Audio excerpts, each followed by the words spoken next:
Okay, maybe this will work.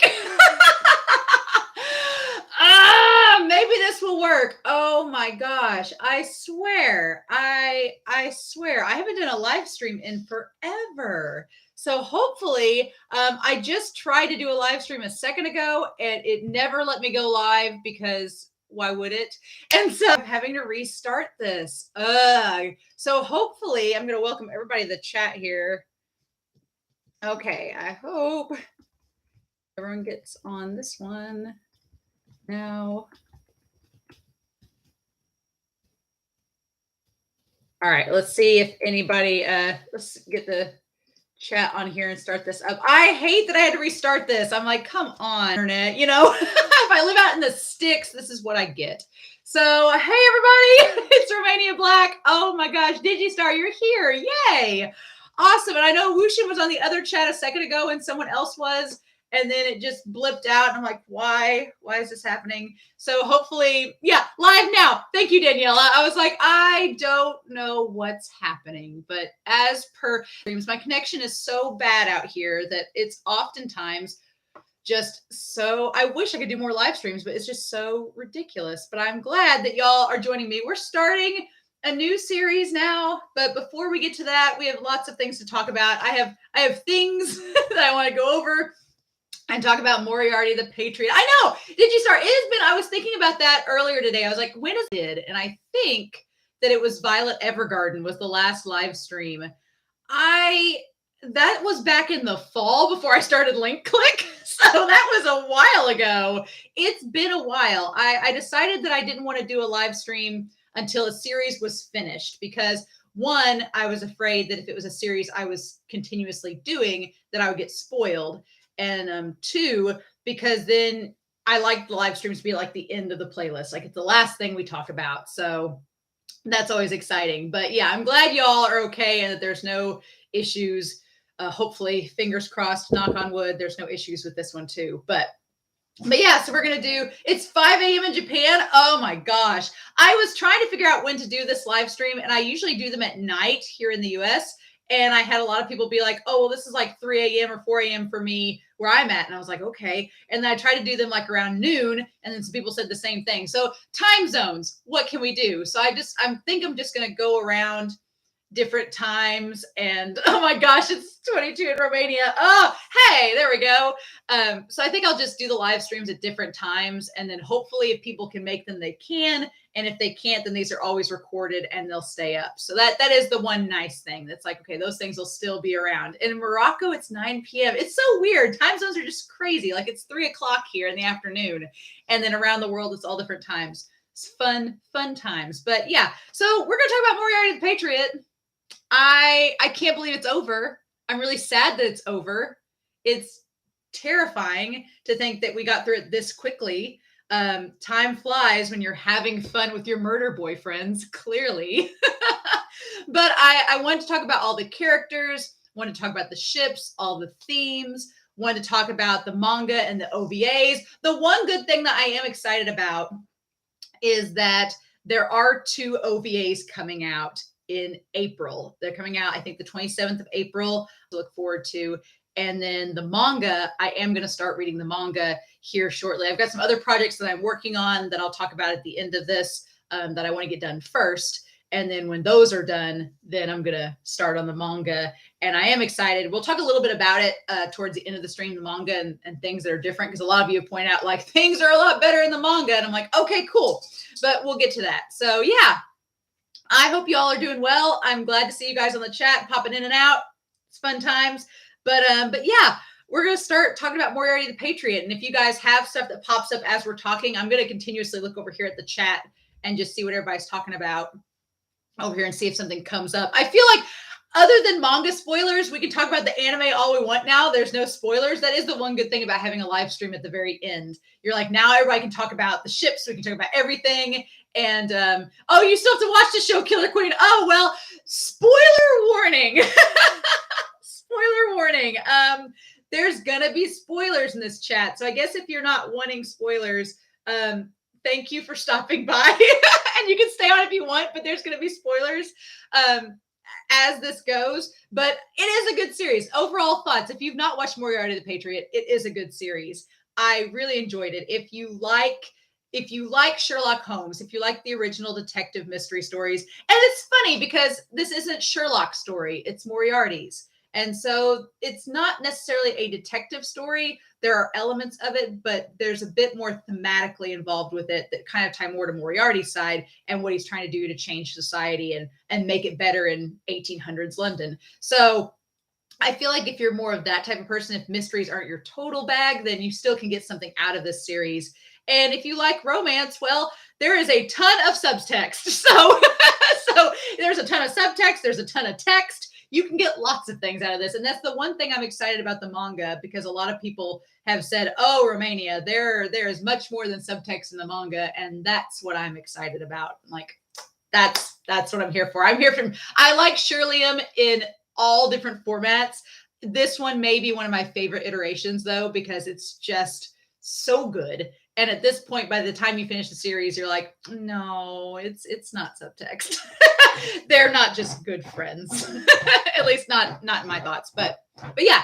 So thank you, Killer Queen. Yeah, just join for a bit. My Huckleberry is like scratching the carpet underneath me, making himself a spot, so he can sit down and listen to us chat about Moriarty the Patriot as well. So yeah. So overall thoughts with it, I honestly didn't know going into this series what to expect with an anime version of Sherlock. But it's Moriarty the Patriot. So I didn't know at all if we'd even get Sherlock until the very end of the series. I didn't know if this would all be like Moriarty's backstory, if it would like start from childhood and go from childhood to adulthood with him. And then at the very end of season 1, we get Sherlock popping up, making a cameo, and then maybe he'd come in the second season. I was not sure. And I was pleasantly surprised that we just started out with adult Moriarty and then we cut back to his childhood to kind of give us some frame of reference.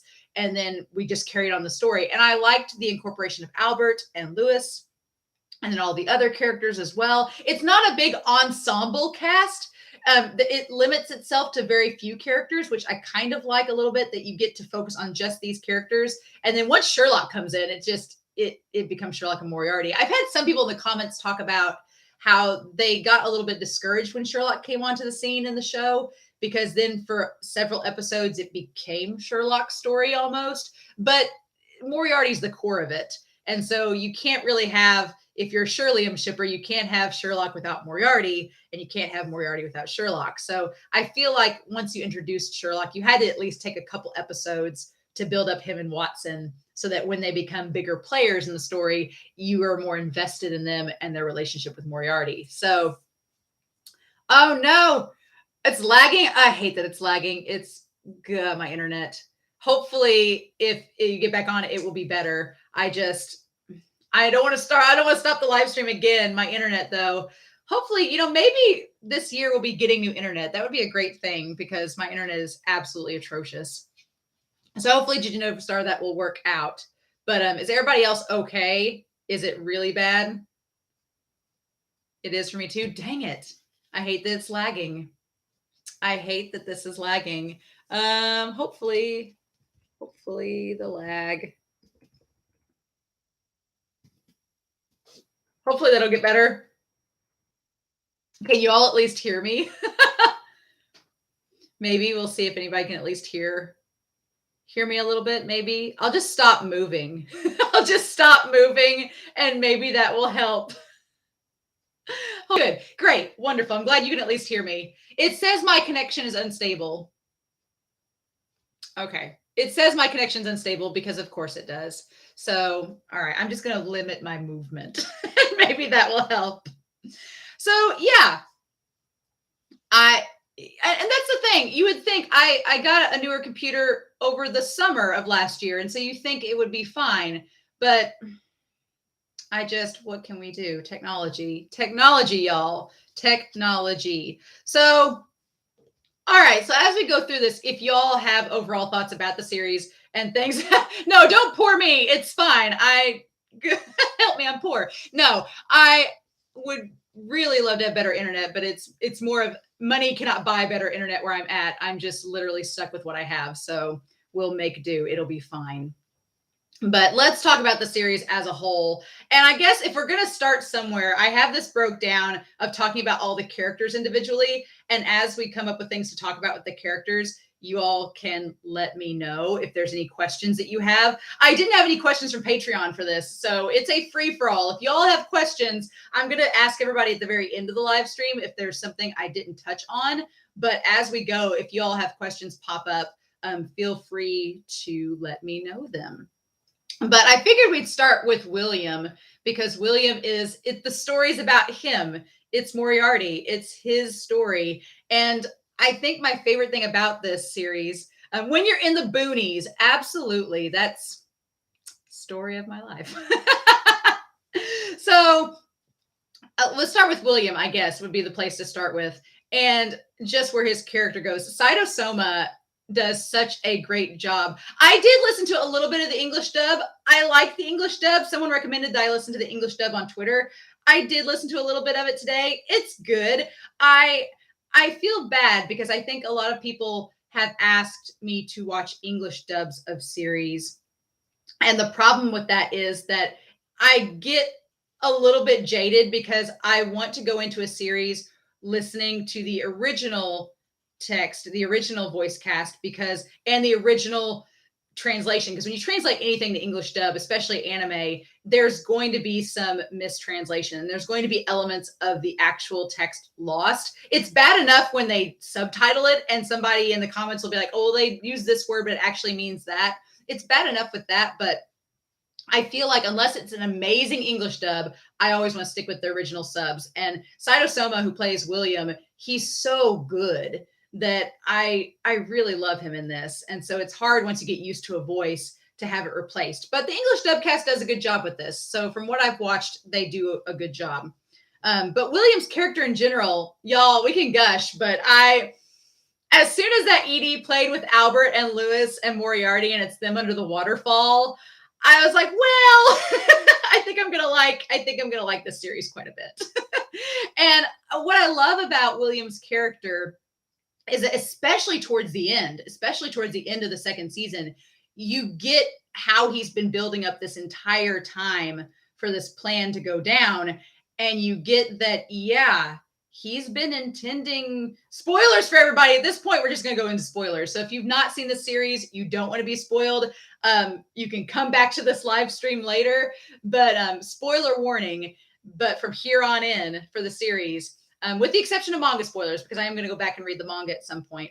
But William's character, when you find out from the start, by the end of the series, when you find out that he had always intended to die and that he always intended to shoulder all of the crime on himself, like to save his brother, to save Albert, and that he set this entire thing up to where the people that helped him commit these crimes would be spared in the end and be able to go on and live their lives, and that he would take all the burden. It's really tragic. And I can see, if you're Sherlock, why you'd be like, no, this is such a waste. Like you've made this whole world the way that you wanted it, and now you're not going to be here to see it. No, that's stupid. But if you're someone like Moriarty that doesn't see, you get tunnel vision. You can't see that far ahead, or you only see a certain outcome being the only option, then you get where his character comes from. And I just love that by the end of it, he felt like he would be the necessary evil. I'm looking at Diginova Star at your comment here. His whole qualm was a good necessary evil. Yeah, he felt like the only way to solve the problem was to create a common enemy that could be taken out of the equation. Because I'm watching a lot of shows where this theme comes up.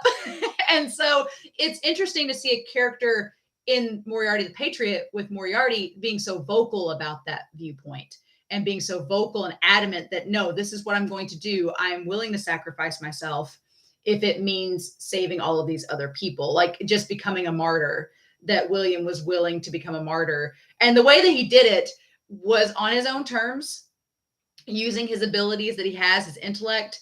And it's funny because it also ties to the original Sherlock story. So in its own way, it's funny. It gets to tie to Sherlock and tie to the series. Yeah, Code Geass, Lelouch. It's very similar, right? Not as long of a series as Code Geass, but it's that same kind of trope with a main character.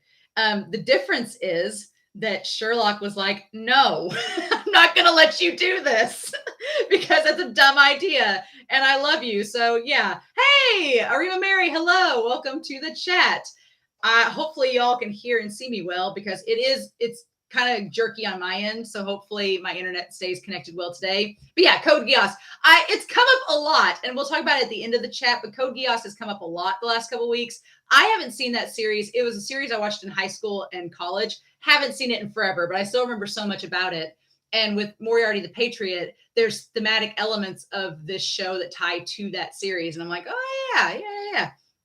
But yeah, William's character, he's wonderful. I love how unapologetic, he never tries to be something that he's not throughout the entire series. Like him being a mathematician and a professor. I love that angle of it. I love the angle of Moriarty being a professor at a university because it's very realistic. I like that everything ties to the original Sherlock stories, in that it makes sense. Like when we see the published Sherlock Holmes stories at the end, they didn't lie about how Moriarty was. They didn't lie about his character. His character was like that. They just don't tell the better qualities that only certain individuals like Sherlock and Fred Moran and his brothers see. So the public kind of just gets this one-sided view of him, which is kind of what William wanted to begin with. He doesn't want to be a hero in the end. William is perfectly satisfied with being the villain. He's perfectly satisfied with dying and being kind of this dark martyr in all this, if it means that the world gets to be a better place. And I like that they kept that in the book at the very end, that it didn't change. So he was still viewed in the way that he wanted to. It's just he doesn't actually die because Sherlock's like, no. So yeah. Oh, did you know, sir? I'm so sad you got spoiled to the ending. That's one of my least favorite things. I try to avoid spoilers because I'm a completionist, so I think even if I'd gotten spoiled, I would have still watched it. But it takes a lot of the fun out when you already know how it's going to end, unless it's a story that starts out at the ending and you have to work your way back up to it. But yeah, Wushin, I will become the enemy to all. Yep, that was the idea. He's like, I'll just become everybody's enemy, and then once they take me out, everybody's kind of united around this front, and they can maybe have a dialogue or communicate better. But I love his relationship with Lewis. We'll talk about the brothers next here in a little bit. But I love his relationship with Lewis and Albert. And I love that what got me towards the end of the series was that when Lewis figures out that William's whole goal with him was to get to where Lewis felt like he belonged in the world and he had a future and could move on without him. Like that really got me emotionally, because I was like, that's like such a big brother move. It's such a big brother move to pick up your younger sibling and to kind of like put them up to where they can do things on their own. Like I have a younger brother, so watching that moment with him and Lewis and realizing that that's what he was doing, I was like, oh my gosh, that's so beautiful. Because it's like he loves his brother so much, but he knows he has to die. So he wants to make it to where Lewis can go on without him. And during the episode, I was like, but your brother loves you more than anything. But then you have Lewis say that he will go on without him, because that's what his brother wants. And it's like, it's so beautiful. I absolutely love it.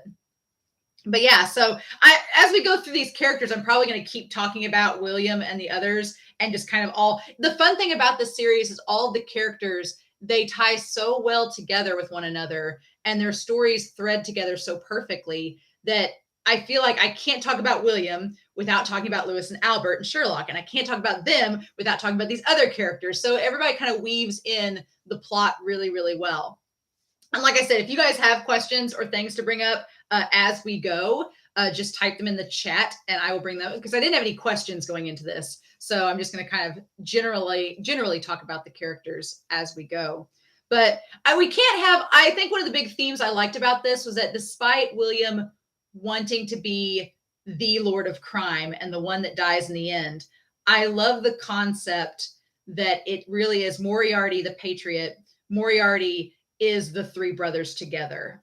It's the three of them making the crime syndicate. I love that they share that responsibility, that it's Lewis, it's Albert, and it's William. The sibling relationship, it's so good. And I love that it's that first couple of episodes, they really set up the blood bond these three brothers have. and how they all are in this together and they all share this responsibility. And at no point in the series, and the manga may be different, and I'll get to the manga eventually, but at no point in this series was there ever any wavering of that loyalty and that love. That was something I was afraid of. I was afraid that by the end of season 2, I kept wondering if one of the brothers would be tempted to go against William. I kept wondering if something, which I guess you could argue that Lewis kind of goes against him in him and Fred getting Sherlock involved. I guess you could argue that Lewis kind of betrays his brother in the weirdest of ways. You could argue that, I guess. But I like the idea that the three brothers, none of them ever outright sold each other out. They all acted as a cohesive unit, and they shared the responsibility. They shared the outcome, and they knew if one brother fell, the others would fall with them, until Moriarty's like, no, it's just going to be me, and you guys are going to go on and live your life. So I'm glad that we didn't have that like betrayal like I was expecting in this series. It was just their relationship so wholesome. And one of the better sibling relationships in anime right now. I'm watching other anime that I'm like, not having the same relationship. So glad you three boys have it all figured out. Yeah, that's a really good comparison. And I like that we're tying in Code Geass of all things to Moriarty the Patriot. If y'all had told me starting this live stream that we'd be tying in Code Geass to Moriarty, I'd have been like, oh, really? But yeah, to Nunnally and Lelouch, absolutely. But another thing I'm glad of, and again, spoilers, is that none of the three brothers die. That they started out this story, Albert and Lewis and William started out this story all believing they were going to die. That by the end of their plan, they were all three going to kick the bucket and that was going to be it. And I like that by the end of this series, none of them die. That they actually get to move forward. And you can argue with Albert's case, he is kind of imprisoned on house arrest, but he's on house arrest with Mycroft. So is that bad? I don't know. We'll talk about ships. I need to put a ship note in here because I didn't have Mycroft on my list originally, but which is a shame because I love Mycroft. But yeah, so as far as Lewis and Albert go, I like that Lewis is not just a stand in the background character. Several of you noted when I started this, that when I started this series, several of you said that Lewis was one of your favorites. And I was like, oh, okay, well, what is Lewis going to do? And I was afraid that because Lewis is portrayed towards the beginning of the series as being weaker or frailer, that I was afraid he was going to take a back seat and wasn't going to have as much to do with the other two brothers. I was afraid of that. I'm like, oh, Lewis is just going to be like the secretary or the side character. And then they gave him a knife. And then they gave him a knife and was like, he's going to stab people. And I was like, oh, okay, great. I'm glad our murder children are going to grow up to be murder adults. Awesome. I'm glad that that's going to stay consistent. Great. I'm glad that other people thought that too in the comments. Yeah. And Wushin, the perks of house arrest. Yeah, we'll talk about the perks of house arrest, the perks of the Sherlock, the Holmes family. But yeah, I'm really glad that Lewis ends up having an integral role in all of this, and not just being a strong person that can defend himself. Like I like we established with Jack's character that no, these three boys were trained to murder people. They all three can hold their own. I like that we get that. I like that we get Lewis showing that he can be just as competent and capable as Moran and Fred. And then at the very end of it, I like that Lewis is sort of in charge of his own destiny. Because that was another thing. In other stories, I could see where the younger brother, he's so tied to a main character like William that by the end of the story, he's dependent upon William. And that's not where the story goes at all. They let Lewis stand on his own ground and they let Lewis be his own character. And at the end, and he's able to see Albert, but he's able to be his own person. I like that about Lewis. I like that his character ends up being someone that can stand on his own and has his own agency. That's really good. And as far as Albert goes, I'll be honest, Albert, in my opinion, Albert is the hottest of the three. I love William's character so much, and I love that he's tied to Sherlock. But if I had to pick between, it's like, would you to love Mary? That's like the hardest. That may be the hardest thing to do. Ooh, I could get in trouble. I could get in trouble with this one because it's like, what do I do? If it were me personally. I'll fight you for him. If it was me personally, I'd be like, okay, if it was love, marry, and kill between Albert and Lewis and William, then I'd probably have to say, I'd probably marry. This is the problem, right? You'd almost want to marry. What is this nonsense? I'm gonna get this out of here. I'm gonna get some spam going on. Spam, no time for spam in this business. Get out of here. Yep, there we go. It's like, we ain't got time for spam. So no spam in the chat. Sorry, I had to get rid of that. But yeah, I that's really hard because it's like, okay, well, who would you marry? On the one hand, you could marry Lewis because Lewis is really devoted, knows how to make really good tea, and seems like he'd be like a great husband. But then it'd be like, you could also marry Albert because Albert, has the nobility. It's reached even here. Yeah, that's right. Did you know the star? I'd have to say though, I would honestly love Albert because he's the hottest of the three. And then it's like you either marry Lewis and kill William, or you kill William and marry Lewis. I'd probably marry Lewis and kill William because that's what he wanted to begin with. Right. And plus Sherlock would go rescue him. So then it would all be fine. It would all work out in the end. Mm-hmm. So yeah, what I love about Albert's character. Oh, wait, what is this, pal? Between Albert Moran and Sherlock. Oh, that's even crueler. How dare you? No. I don't want to kill. Oh, that's so hard. Pa, that's rough. I'm going to think about that one. Because it's like, it's like you'd want to say love Moran, but it's like marrying Sherlock. Here's the thing. We might as well go ahead and talk about this while we're on the subject of William. William can keep Sherlock in check. Sherlock would be a terrible husband. He would be leaving stuff around everywhere. He would not clean up after himself. It would just be a total mess and chaos. Stuff would blow up all the time. And then he'd like run off and be like, I got to go solve a mystery. The whole being married to Sherlock would be rough, right? So I feel like he's too chaotic to live with. Thank you, Wushin. Yeah, too chaotic. But I don't want to kill him. So can we do love, marry, and house arrest? Can we do that? Still hard because it's like I'd probably want to love Moran. You could love all three of them. I don't want to kill any of them, but I don't want to be married to Sherlock. So I guess that's my answer. No, that one's hard, Pa. That's really hard. At least Moran knows what he's doing. Moran has experience, so you know that he would know what he's doing. True. Very, very true. We'll keep the spam away. And yeah, William would kill you if you do. So yeah, we can't marry Sherlock because William's taken him. It's over. We're fine. We're just gonna.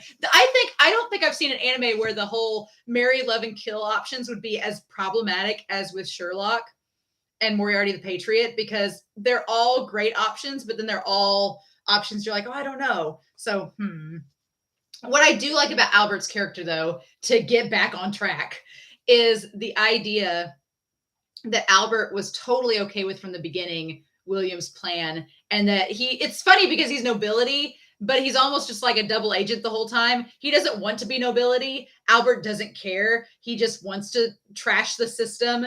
But it's funny, he has to become part of the system in order to trash it. So it's really cool watching his character over the course of the series, especially once he gets involved with Mycroft, to see that Albert's like, no, I really don't like the system at all. I'm just playing it until my brother can throw it to the ground, right?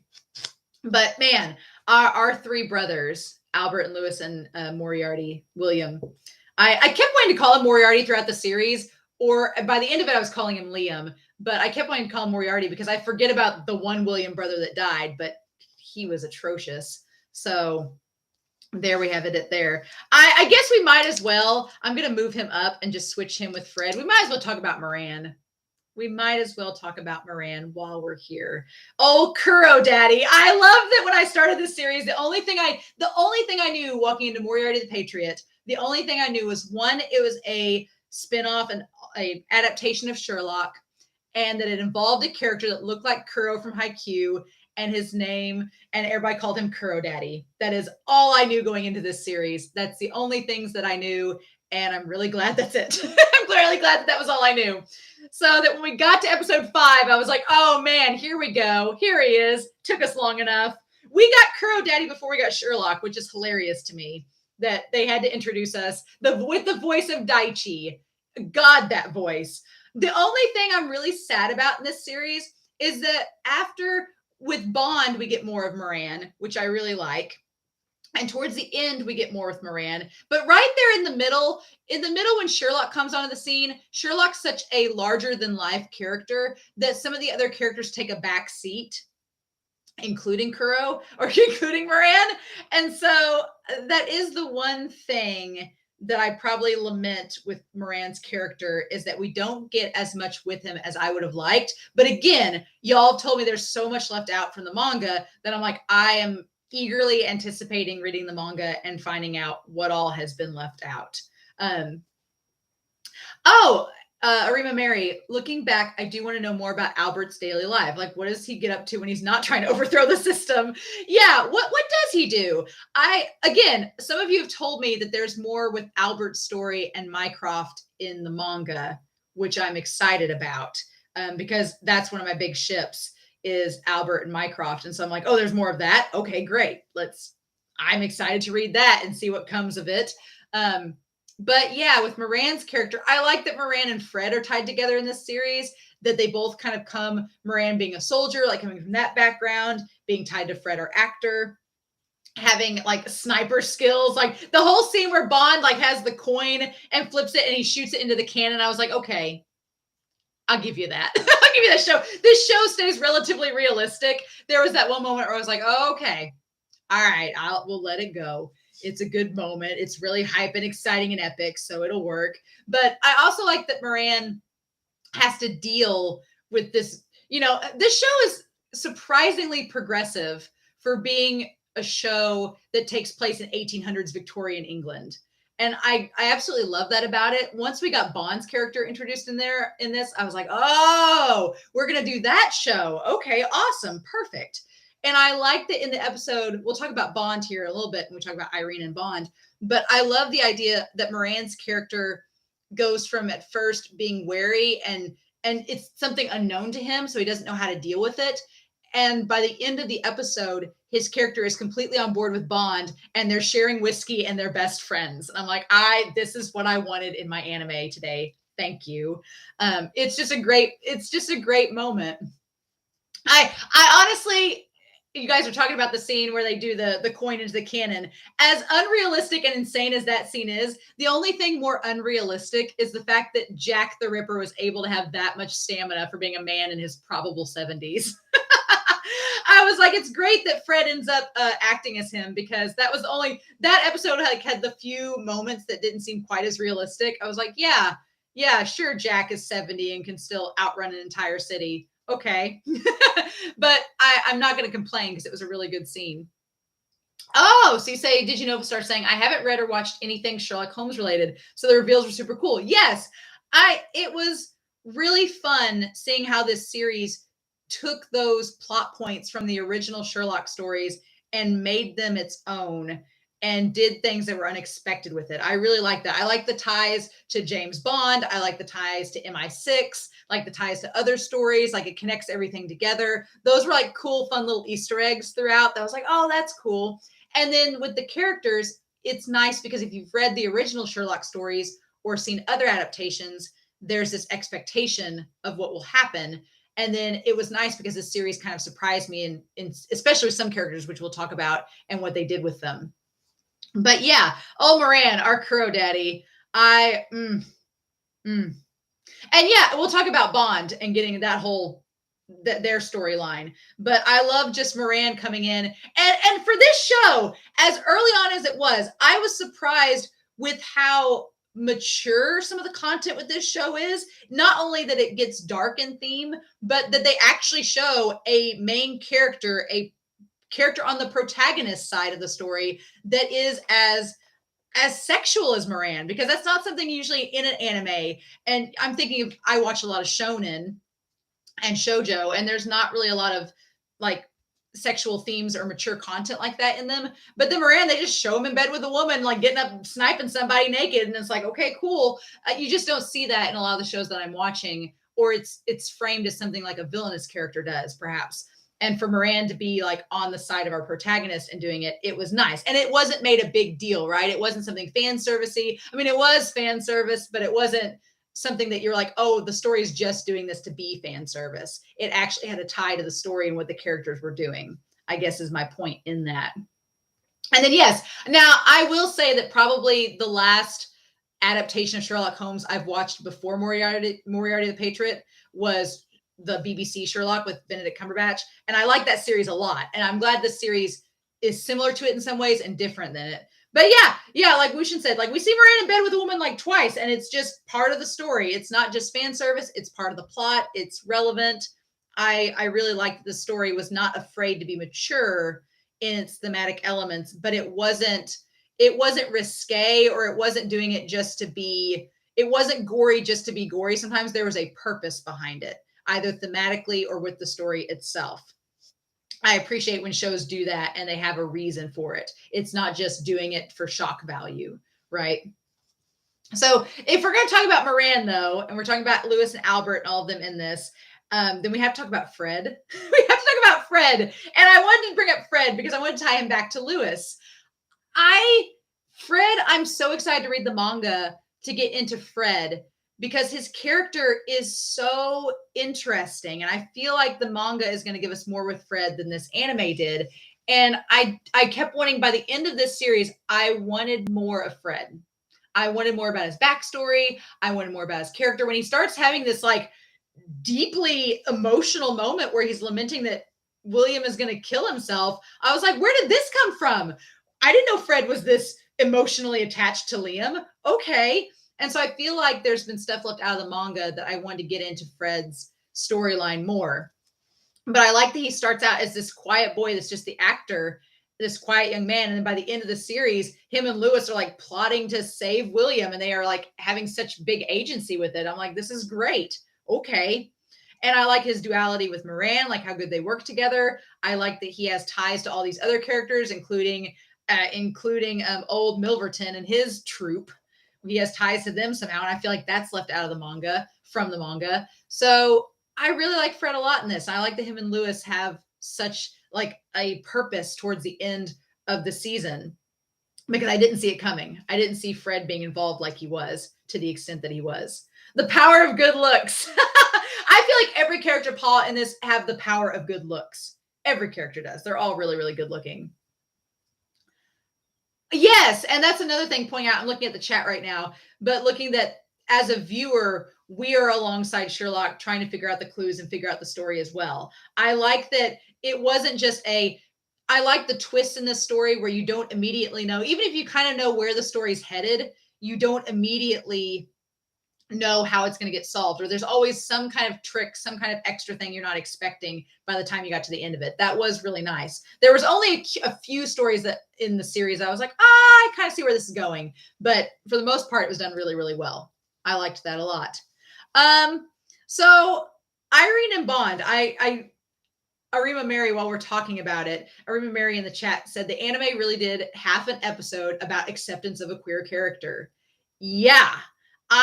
That's probably been one of the most surprising things about this series, is getting Irene and Bond's character introduced and talked about and expanded upon. Because I will be honest, and what I thought was going to happen was by the end of her episode where she says, I'm going to wait, my stream says the connection's a little bit unstable. There we go. The connection was a little unstable for a moment. So I was like, what's happening? With Irene's character, what I was afraid of is that by the end of the episode where she says she's going to go off into hiding and quote unquote die, and she frames it to Sherlock that she's going to die, I was afraid that was what was going to happen. Not that she was physically going to die, but I was afraid Irene's character was going to disappear from the rest of the story. We had seen her for those 2 episodes and we would never see her again. And then this showed us something really surprising and wonderful. And when she cuts off her hair and says that I'm going to be Bond now, I was like, oh, okay, that's a clever twist to James Bond. That's fun. But then we have episodes later, he comes in as Bond and is it's the same person, but it's a totally different character. And it's just introducing this idea that, yeah, and I like that Moran is kind of our audience surrogate, being like, oh, well, I don't know exactly what to do. And Bond's like, I'm still a person. I'm still here. I'm part of your group. You know me. Not that much has changed. Just treat me like an actual person. And I'm like, oh, wow, that's amazing. Show that you're having this moment to teach audiences that people who are gender fluid or trans or, non-binary are just people like the rest of us. Wow, that's great that we have to teach this lesson to people, or it's not great that we have to teach that lesson, but it's great that this anime takes the time to properly do it. And I like that with Bond's character. And Bond's such a badass. I like Bond more than Irene, honestly. I really do. I feel like Bond is what Irene wanted to be all along. And there's moments throughout the episode with Irene talking with Sherlock, and you can kind of tell that Irene's character doesn't quite always feel comfortable with themselves. But then once they transition to being Bond, they are, and they become a fully realized character. And you see Bond doing so many great things, like helping out the people during the fire, and at the very end, helping out people like right before Liam goes up to the bridge. Like, it's great. I absolutely love it. So it was one of the best surprises of this show was the fact that Bond's character carries on past where I thought that their part in the story would end. I did wish there was the one scene where Bond runs past Sherlock. I wish that we would have had a moment where Sherlock talked with Bond. And maybe that happens in the manga, maybe it occurs, but that's the one regret that I have with their character, is that I wanted Sherlock and Bond to have a conversation. And maybe but in hindsight, Bond had accepted, or Sherlock had accepted, that Irene was gone. And so it's like, does it ruin that moment? Does it ruin it that Sherlock had accepted that Irene was quote unquote dead and had been able to move on? Would it have ruined that if he had talked to Bond? I don't know. And so, but maybe when I go back and read the manga, I'll find out and see if there's anything different with that. So I don't know. And then there's Milverton.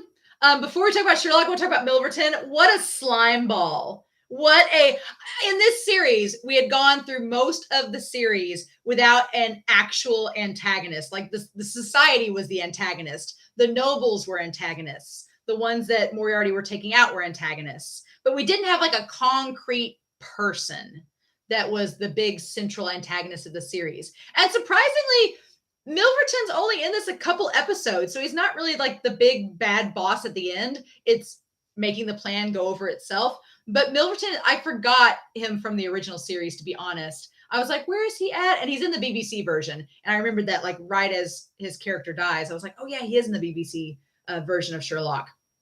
But Milverton's just such a sleazeball. Like, when he was trying to manipulate Mary and blackmail her and trying to, what's great is you all commented with his character. Oh my gosh. You all commented with his character that he thought he was going to play Sherlock. He thought he was going to play Sherlock and Moriarty. And then the two of them were like, no, like it didn't work at all. I love that Milverton's like, oh, I'm going to get you to stop Moriarty from killing me, Sherlock. And then Sherlock's like, I'm going to beat you to the punch and just shoot you now. So oh my gosh. And what I like about it is that it ties into the story where William was afraid that Sherlock's biggest hurdle was going to be killing someone. And yeah, Sherlock's not a murderer that just goes around as a serial killer and just kills people left and right. But Sherlock's deal is much like William. If it's hurting someone he really cares about and threatening them, then Sherlock's like, I'm not going to be afraid to pull the trigger if it's to save my murder boyfriend. So a hilarious twist. Yeah, Milverton's end, the fact that he just went out like into the sea and disappeared is just, I did not expect Sherlock, honestly, to do it. I thought Moriarty was going to be the one to kill Milverton in the episode. I thought William was going to be the one. I think that was the episode that got cut off. My discussion of it got cut off from YouTube and Patreon. But I honestly thought that William was going to be the one to shoot Milverton. I thought that's what Milverton expected, and that Liam was going to be the one to shoot him. But no, Sherlock was like, and I like that it ties to Sherlock being like, you're not going to control me. I'm not one of your chess pieces. Like, I'm better than that. You and I have a bigger relationship than that, and you know it. And it's like, that's such a moment. It's such a great moment to show not only Sherlock's resolve, but also that he values his relationship with Liam more than just being a pawn in Liam's hand. He's like, no, you and I are on a lot more equal footing than you think we are. And that gets Liam's attention, definitely. And then Liam thinks he's going to kill him. And when Liam thinks that Sherlock's going to kill him, I'm like, no. as soon as the end of the episode happened and William was like, oh, he was lamenting to Lewis. He's like, oh, Sherlock's going to kill me. I'm thinking, no, he's not. He's going to save you. You just don't realize it yet. Okay. I'm going to go back over here to the chat for a second. Gigi Novastar, I would have liked if we got snippets of Milverton throughout the show. Yeah. So I am curious with the manga if Milverton is going to be featured like in tiny little bits throughout, if we're going to cut to him throughout the manga, or if it's going to be like the anime where he just shows up.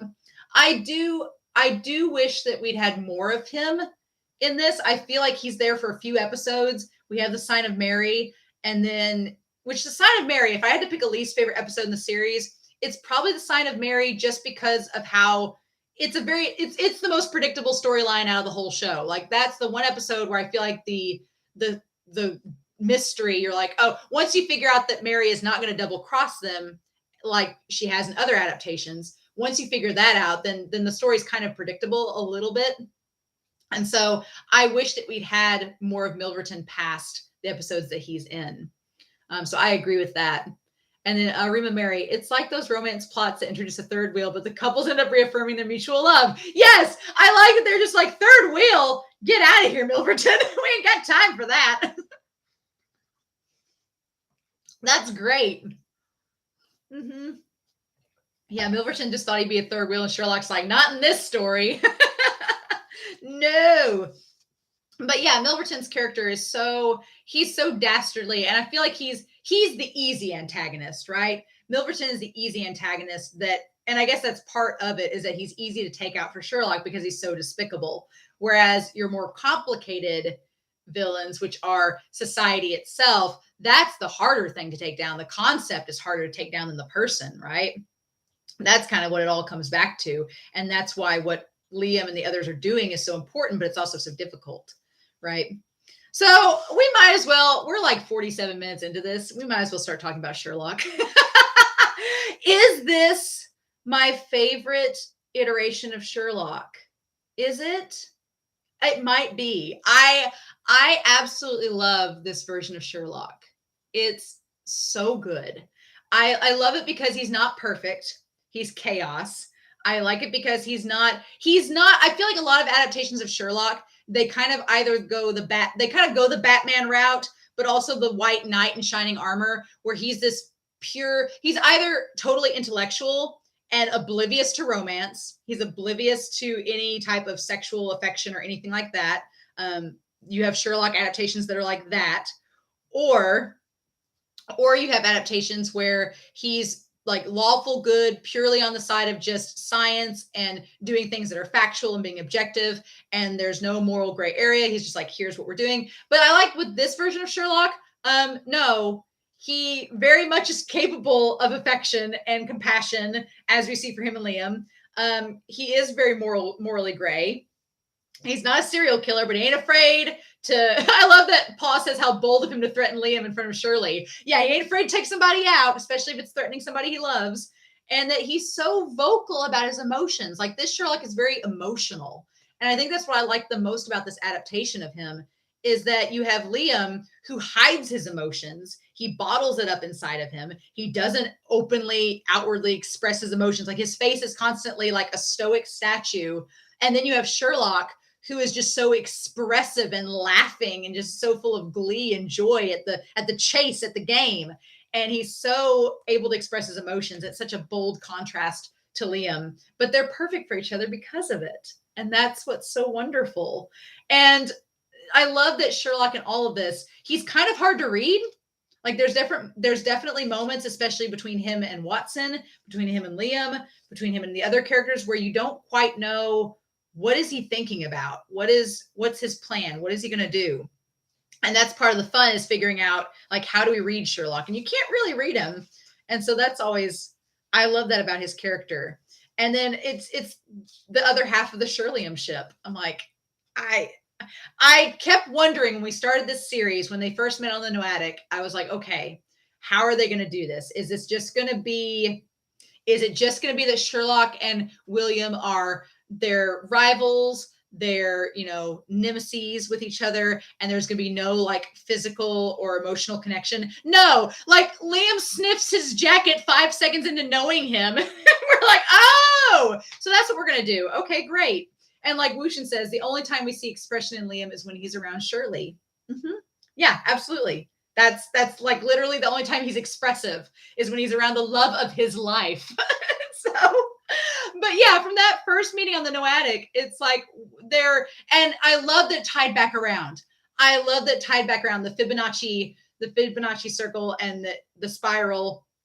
And that Sherlock was like, the one time you weren't focused on your mission, the one time you slipped and you forgot about everything else in the world around you is when he met Sherlock. And I'm like, are you kidding me? And you all have told me, several people have commented that in the manga, the letter that he writes Sherlock is in much more detail. I can't tell you how excited I am for that. I cannot express in words how excited I am to get to that point. I'm going to be doing a soapbox about the manga in general, but when I get to that point in the manga where it gets to the final problem, I may have to just record myself reading it and then cut like any like best moments where I can be like, where I can see the letter in full, because I know it's just going to emotionally get me. And I'm going to be like, ah, because just the fact that this show, it didn't have to do it. It didn't have to go there. It didn't have to make these murder boyfriends. It could have just made them rivals and it just be subtext. And like, maybe there's a bromance. Who knows? But no, instead they full blown are like, no, here's a confessing love letter before I die. Come save me, Sherlock. And then he does. The whole imagery of that final episode where he like jumps off the bridge and is cradling Liam in his arms as they're about to fall into the water. And it's like all the light. I was so mad at Funimation because it was blipping out during that whole moment. I was like, this is the best part of the whole series. I've wanted this established and being canon. And then we get it. And then the epilogue. And then we have the epilogue where he shows up in William's coat, wearing his boyfriend's clothes, and into a bar. And they have this shady role play of a fancy meeting you here, looking for that special friend. And so Wushin saying the domestic life of Shirley would be interesting. I'm sure that there's a bunch of fanfics. That is one thing I'm excited about, is that the floodgates are open now. And I'm like, I can go on AO3 and look up fanfiction now, as long as I avoid manga spoilers. I'll be like, great. And then I'm going to show this anime to my future boyfriend and tell him, here, study this. This is what love is. Seriously, I'm like, if you're not willing to jump off a bridge for me, then is it even going to work? Deal breaker. If you're not willing to sacrifice yourself to save me from diving headfirst into the water and dying, is this even going to work? I don't even know if it's possible. But Sherlock, I love him. And I love his relationship with Watson. We can bring Watson and Mary up into this. I love his relationship with Watson. Just the idea of Watson and Sherlock are such an iconic duo. And I like this version of Watson is pretty much it's pretty much like the other versions. I like that he keeps the soldier vibe from the actual stories and from the BBC adaptation. I like that. I like that Watson is the straight man in all this. He's the layman. He's the very like focused, lawful good, by the book person, because Sherlock's so chaotic. He needs that stability in order to get his job done. I guess I better go get my boyfriend then, since you're not going to be around, Watson. Mm-hmm. But I liked how Watson's character was in this series. I like that he constantly questions Sherlock. I like that he threatens to leave him several times because he's like, you're not being a good person, in my opinion. And so I like that Watson sticks to his guns and he doesn't just follow around Sherlock like a puppy. He stands up for himself and his beliefs, and he tries to call Sherlock out if he's not being appropriate. I liked that about his character. And then Mary, God, I'm so glad in this. On the one hand, you could argue that Mary doesn't have like a big role in this story, because she doesn't really. She just comes in at the very end, and she's a convenient way, just like how William gave Lewis a way out. Mary is Watson's way out so that Sherlock can go off and be with Liam.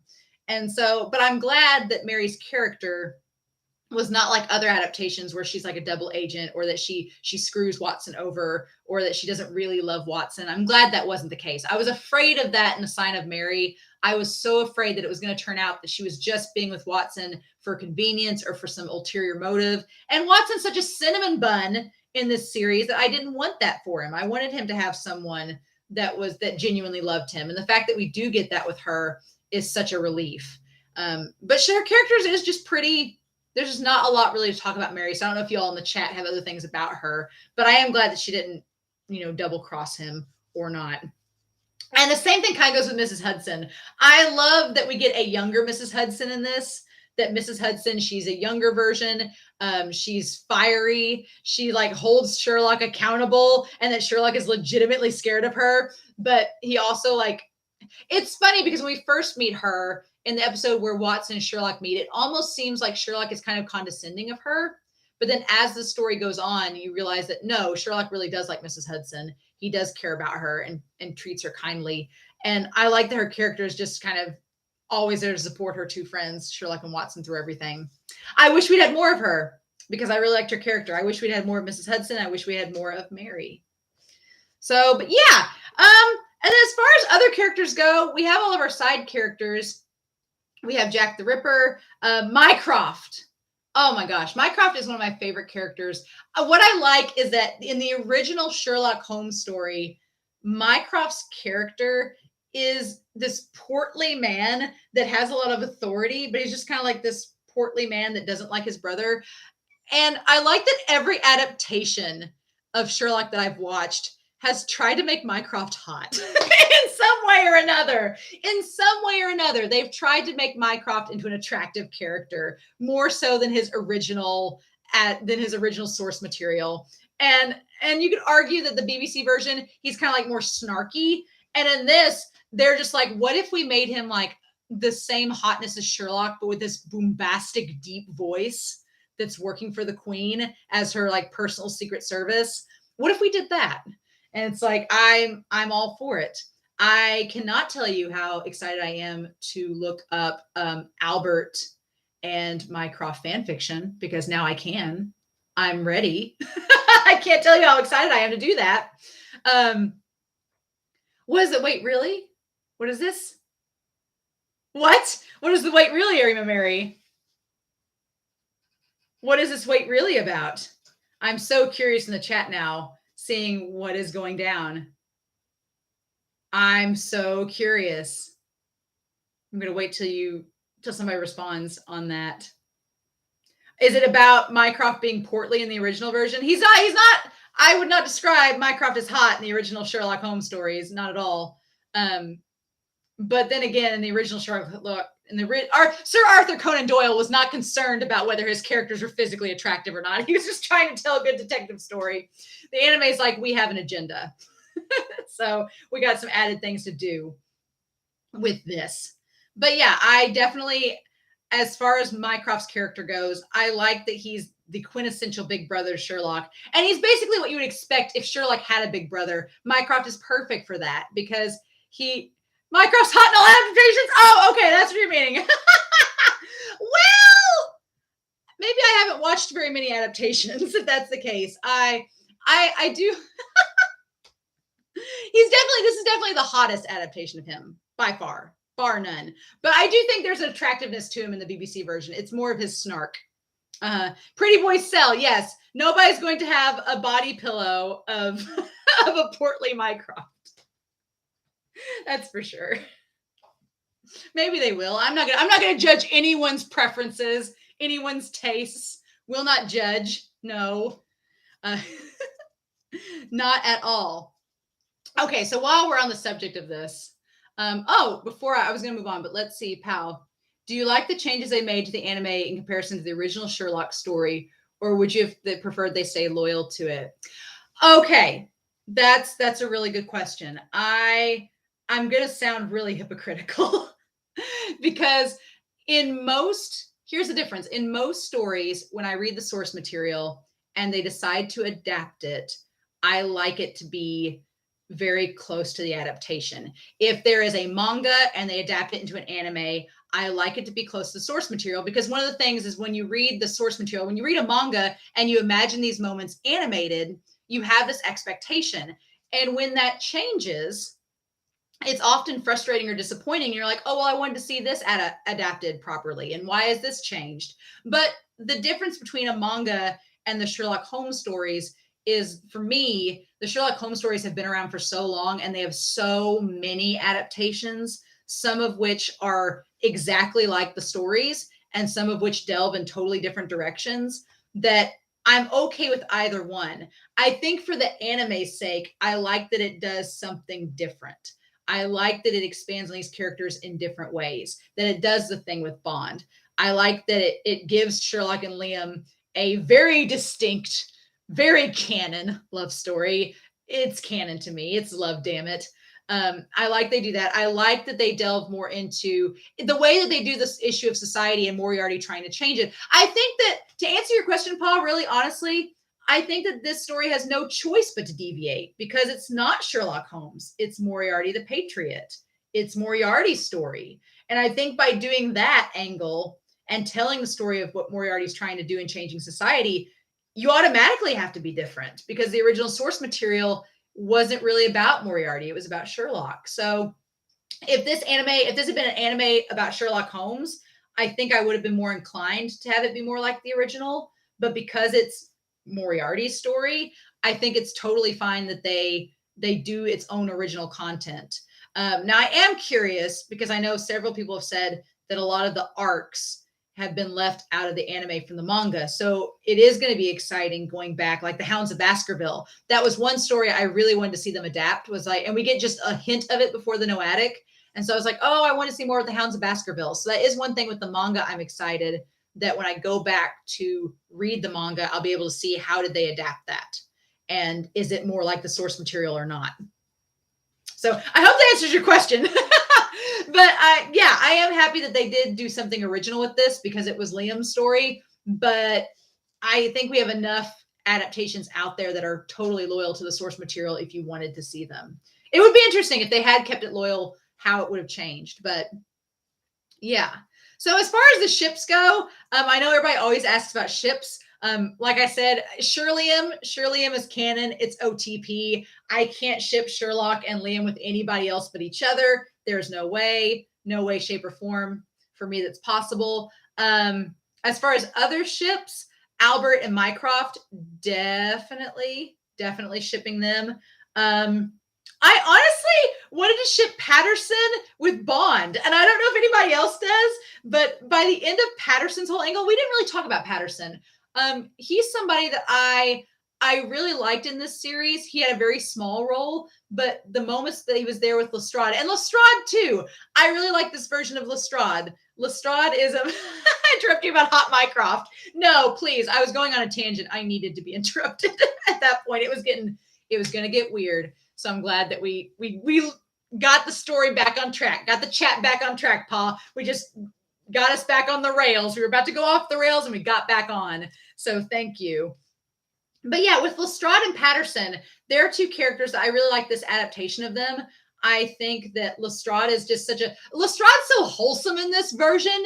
He's so ridiculously wholesome that when he shows up on the ship in the Sign of Mary, I'm like, oh, look, there's Lestrade. There he is. He was just very wonderful in this series. I like how he's so loyal to Sherlock and wants to help Sherlock make a name for himself. It's so fun.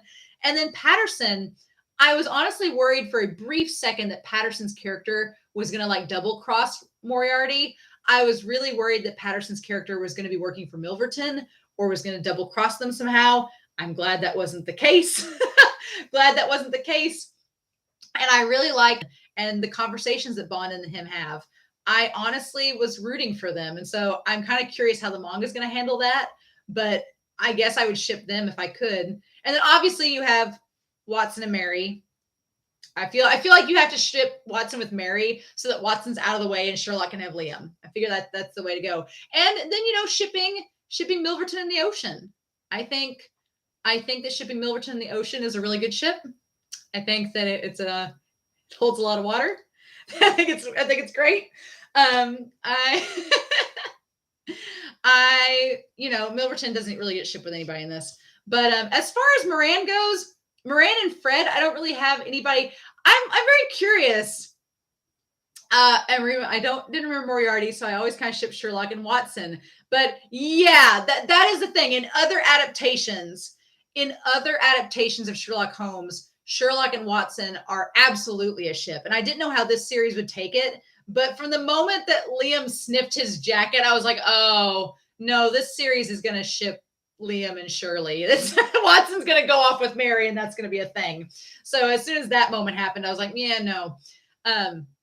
Which I'm glad, because it's Liam's story. And that's the other thing, too, is that unlike other adaptations of Sherlock, this is Liam's story. And so in the end, you want someone to love William. You want somebody to give him compassion and to save him. And that's what Sherlock does. So it almost seems like it has to be that Sherlock and William are a couple in this, because it's just the way the story works, right? In other adaptations, Moriarty enemies to lovers thing. But here, it kind of is, it goes from acquaintances to enemies to friends to lovers. It's kind of like follows that trajectory. So, but yeah, I absolutely love it. I don't really have anybody that I ship Moran with. Moran's such a playboy in this. I like the bromance between Moran and Bond. And I guess if you shipped Moran and Bond, I could totally get it. I could see that, especially as their characters develop. But, and then Fred, I didn't really have Fred that I shipped anybody with the exception of maybe Lewis. I don't know if anybody ships Lewis and Fred together. I don't know. I could see if some people shipped, like, maybe, I don't know if anybody would do the whole like Lewis and Albert being shipped weirds me out because they're basically brothers. I can't do the whole incest ship. No, it's weird. I'm constantly reminded of Haikyuu where people like ship the Mia brothers together. I'm like, that's wrong. No, but there's so much of it out there. I'm like, no. Moran can be shipped with all of us. Pow, sharing is caring. Oh, see, that's why they don't have Moran shipped with anybody. That's why Moran is not shipped with anybody, because he is to be, it's the Moran / reader ship. Like, that's what it is. It is Moran is shipped with all of us. He is not to be shipped with anybody else. I like that. I like that a lot. I'm all for that. I'm going to consider that canon. If y'all have any questions in the chat about the series, please feel free to put them down there. So yeah, what I am planning to do is I do want to review the manga. I did a vote on Patreon, and it was decided that I'm going to read the manga. I think right now there's 5 or 6 volumes in English that I can officially purchase. And then the rest I would have to read online through a translation, because I can't read Japanese. So it'd have to be the translation. But I am going to buy the official volumes in English and read those and take notes. And then I'm going to read the translations and catch up to where we are. And then I want to do a soapbox where I talk about the manga, the arcs that were left out of the anime, general reactions to all the characters, things like that. I'm currently working on, if you guys have seen on YouTube, I'm doing the Banana Fish Forever right now. That's extra. And then what I've been working on today, why I'm wearing this jersey, is because I've been working on, Patreon knows about it, but I've been doing a husbando and waifu like March Madness bracket because I'm insane. And I thought that would be a very simple idea. And it's become a monster. It's become terrifying. Brackets. They made the top 64. They made the top 64, Albert and Moriarty. They made the top 64 of the husbando brackets as patrons voted. So that's what I'm working on right now. I'm hoping to have it out on Patreon, hopefully early next week, and then go from there. But yeah, so that's what I've been working on today. So yeah, the husbandos exploded. Oh my God. There's so many. Just to go off topic for a second with what Wushin's talking about in the chat, I'm doing the husbando and waifu brackets. And if you are from the US and know anything about NCAA basketball, there's like 64 seeds. So I did 64. It worked out where there were 64 waifu nominations and then 64 husbando spots, but like hundreds of husbando nominations. So we had to do all of these different polls to narrow it down. So that's what I'm working on right now. Pow, you're in Chile. What do you need to ask? Please ask. Yes. This whole show is husbandos. Yes, that is very true, Diginova Star. I'm surprised more did not make the bracket, but that's what I'm working on. I'll have a post in the community post next week about it to show you all what I'm talking about. But yeah, 64. So just to give you a frame of reference, I've been downloading pictures to put in the editing of the video today. So yeah, husbandos. Oh, okay. We'll talk about that in a second, pal, what you're talking about. But yeah, Arima Mary, I basically, the first video I'm working on right now is, Gojo made the bracket. He made the husbando bracket. He was our #1 seed. He was. Oh God. Yeah. So basically what I've done is, in this video, the first round, I'm going to talk about, I'm going to answer that question about the movie Pow too, but with the husbando and waifu brackets, this first video that I'm working on right now is going to have the 64 waifu nominations paired up against one another and the 64 husbando bracket nominations paired up against one another. And my first video is taking those 64 from each side and narrowing it down to 32. And I've recorded my discussion of it, and it's an hour and a half. So that's round one. It's an hour and a half long.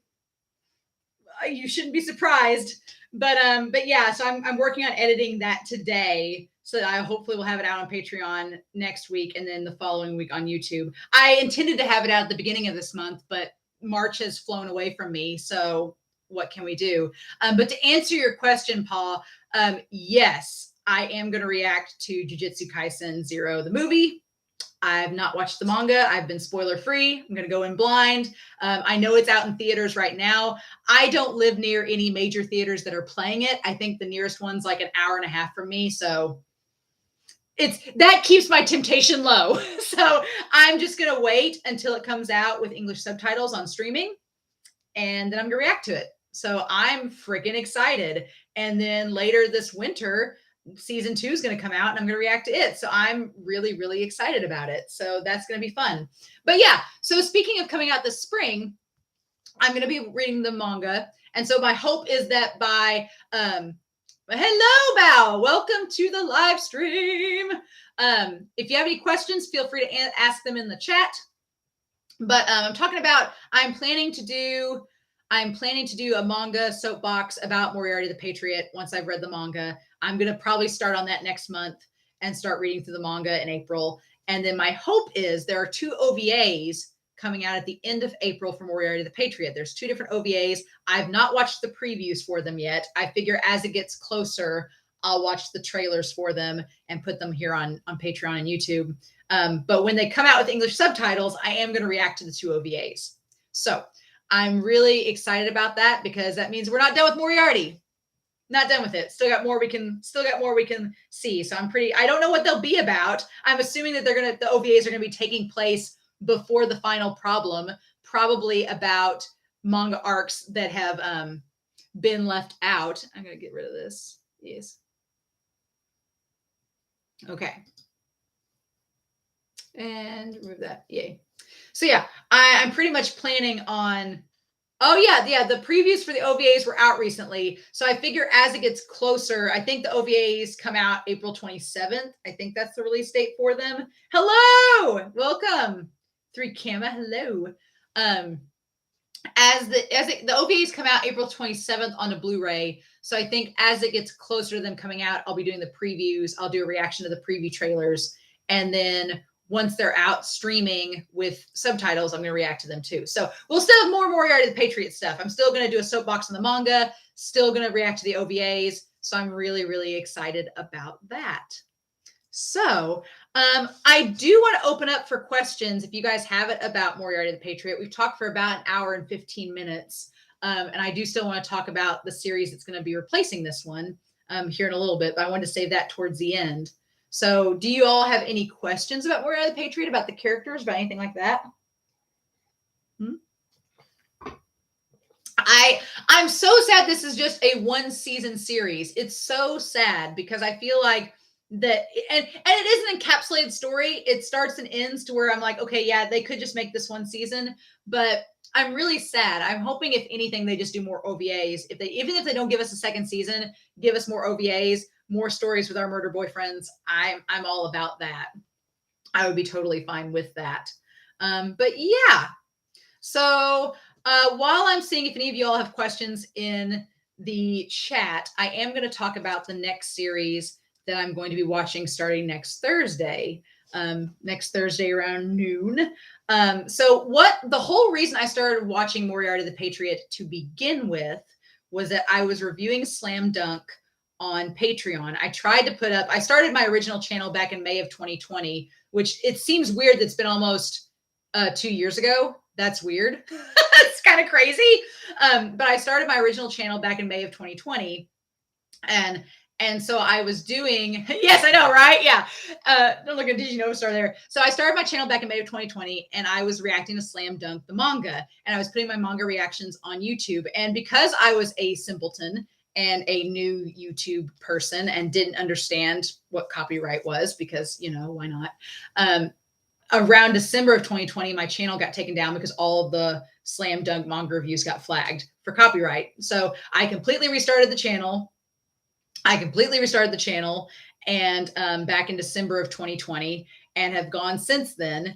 And so I didn't want to stop Slam Dunk, so I put all of my reactions to that on Patreon. So all my reactions to Slam Dunk are over on Patreon right now. And if you are a patron, you can go see those. But when I was done, I wanted to replace it with something. And so I polled all of my fellow patrons and were like, what do you want me to do? Do you want me to watch an anime? Do you want me to watch a retro anime? Do you want me to read another manga? And whatever order we vote in is the order that I'll do it. So my time slot for Moriarty the Patriot, the time slot that I'm on, originally Moriarty the Patriot was the anime that won that time slot. And so it decided to go anime, retro anime, manga. So Moriarty won that spot, and that's what I just finished watching. So the next thing that I had down to replace it would be a retro anime. And by retro, I mean from the 90s and early 2000s. And I say from the 90s and early 2000s, I had to limit my options because I wanted to make sure it was a series that I could access. There's so many older anime that are just not adapted into a good streaming format for me to watch. So it kind of narrowed my options. But the one that won is one that I've wanted to watch since I was maybe 5. And I've never got around to it. And I'm like, okay. And it's funny, I'm watching Attack on Titan right now, and Attack on Titan's a mind trip. And so the series that won the retro poll is this little series. I don't know if anybody's ever heard of it. It's called Neon Genesis Evangelion. I've never seen it before. My brother loves it. And I have spent all these years not watching it, saying, oh, maybe one day I'll get around to it. And it won the poll. So yeah. So starting next week, Neon Genesis, that's gonna be the one that replaces it on here. I've watched a couple episodes so far. I'm in love with it. I'm in love with the show. It's a mind trip, but So I'll be honest, I've watched it, and so I've watched a couple episodes so far, and it's a mind trip, and I'm absolutely in love with it. So I will see. I'll go ahead and tell you right now, the very first episode, the discussion alone, not the reaction to the episode itself, the discussion alone is 1 hour and 10 minutes. Because why not? Because you should know by now, right? I'm going to ramble about this show a lot, right? All right. So I want to go up here and answer some of these questions. Okay. So, Bao, have you read 19 Days? No, 19 Days has been, or 91 Days has been on the poll before, and it's taken second place before. And so I've kept 91 Days on the poll. And I'm probably going to keep it on there, but I've not heard of 19 Days. Do you have a Sherlock Holmes adaptation you recommend? Honestly, my favorite one is the BBC version. The BBC Sherlock is my favorite adaptation. I love it the most. It's probably my favorite that I've watched so far, Rima. So that would be my recommendation. Oh, Bao, Ghost in the Shell. I have not, here's the thing. I have not seen Ghost in the Shell. I will have to add that to the list. because it's retro. That's a great point. And then Gundam. I'm going to talk about this with Evangelion. The whole reason I've held off on Neon Genesis Evangelion is because my brother is a huge mech fan. And when we were younger, because he was my sibling and he's like, I love mech animes, I was like, I don't want to watch a mech anime. And so I just held off. He loves Gundam. Like, it's one of his favorites.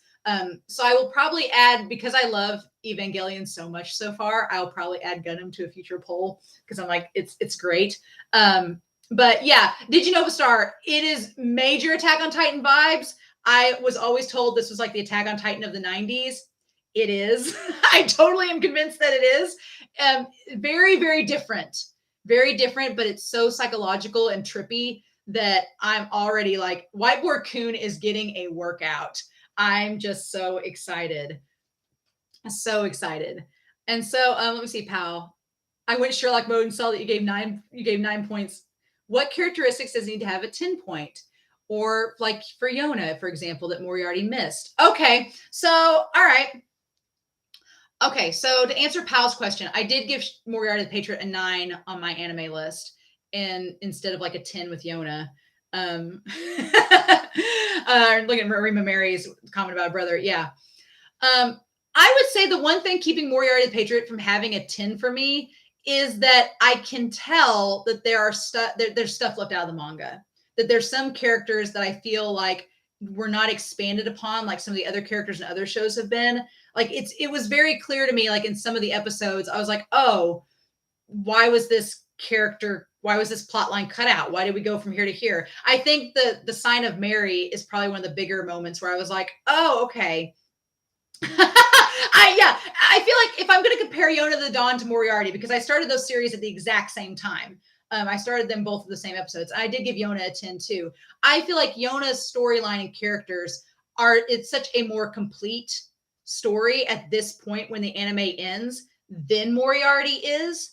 And I think that if you go back and read the manga, what I think I'm going to find out is that Yona, from episodes 1 through 24 of the Yona of the Dawn anime, it's a beautiful, true to adaptation from the source material. Whereas Moriarty, I have a feeling, just based on what I've seen in gaps and what people have said, I'm like, I feel like there's going to be a lot more in the anime that was cut out. And I think that's the problem. But I will say, did you know, Star? And agreed.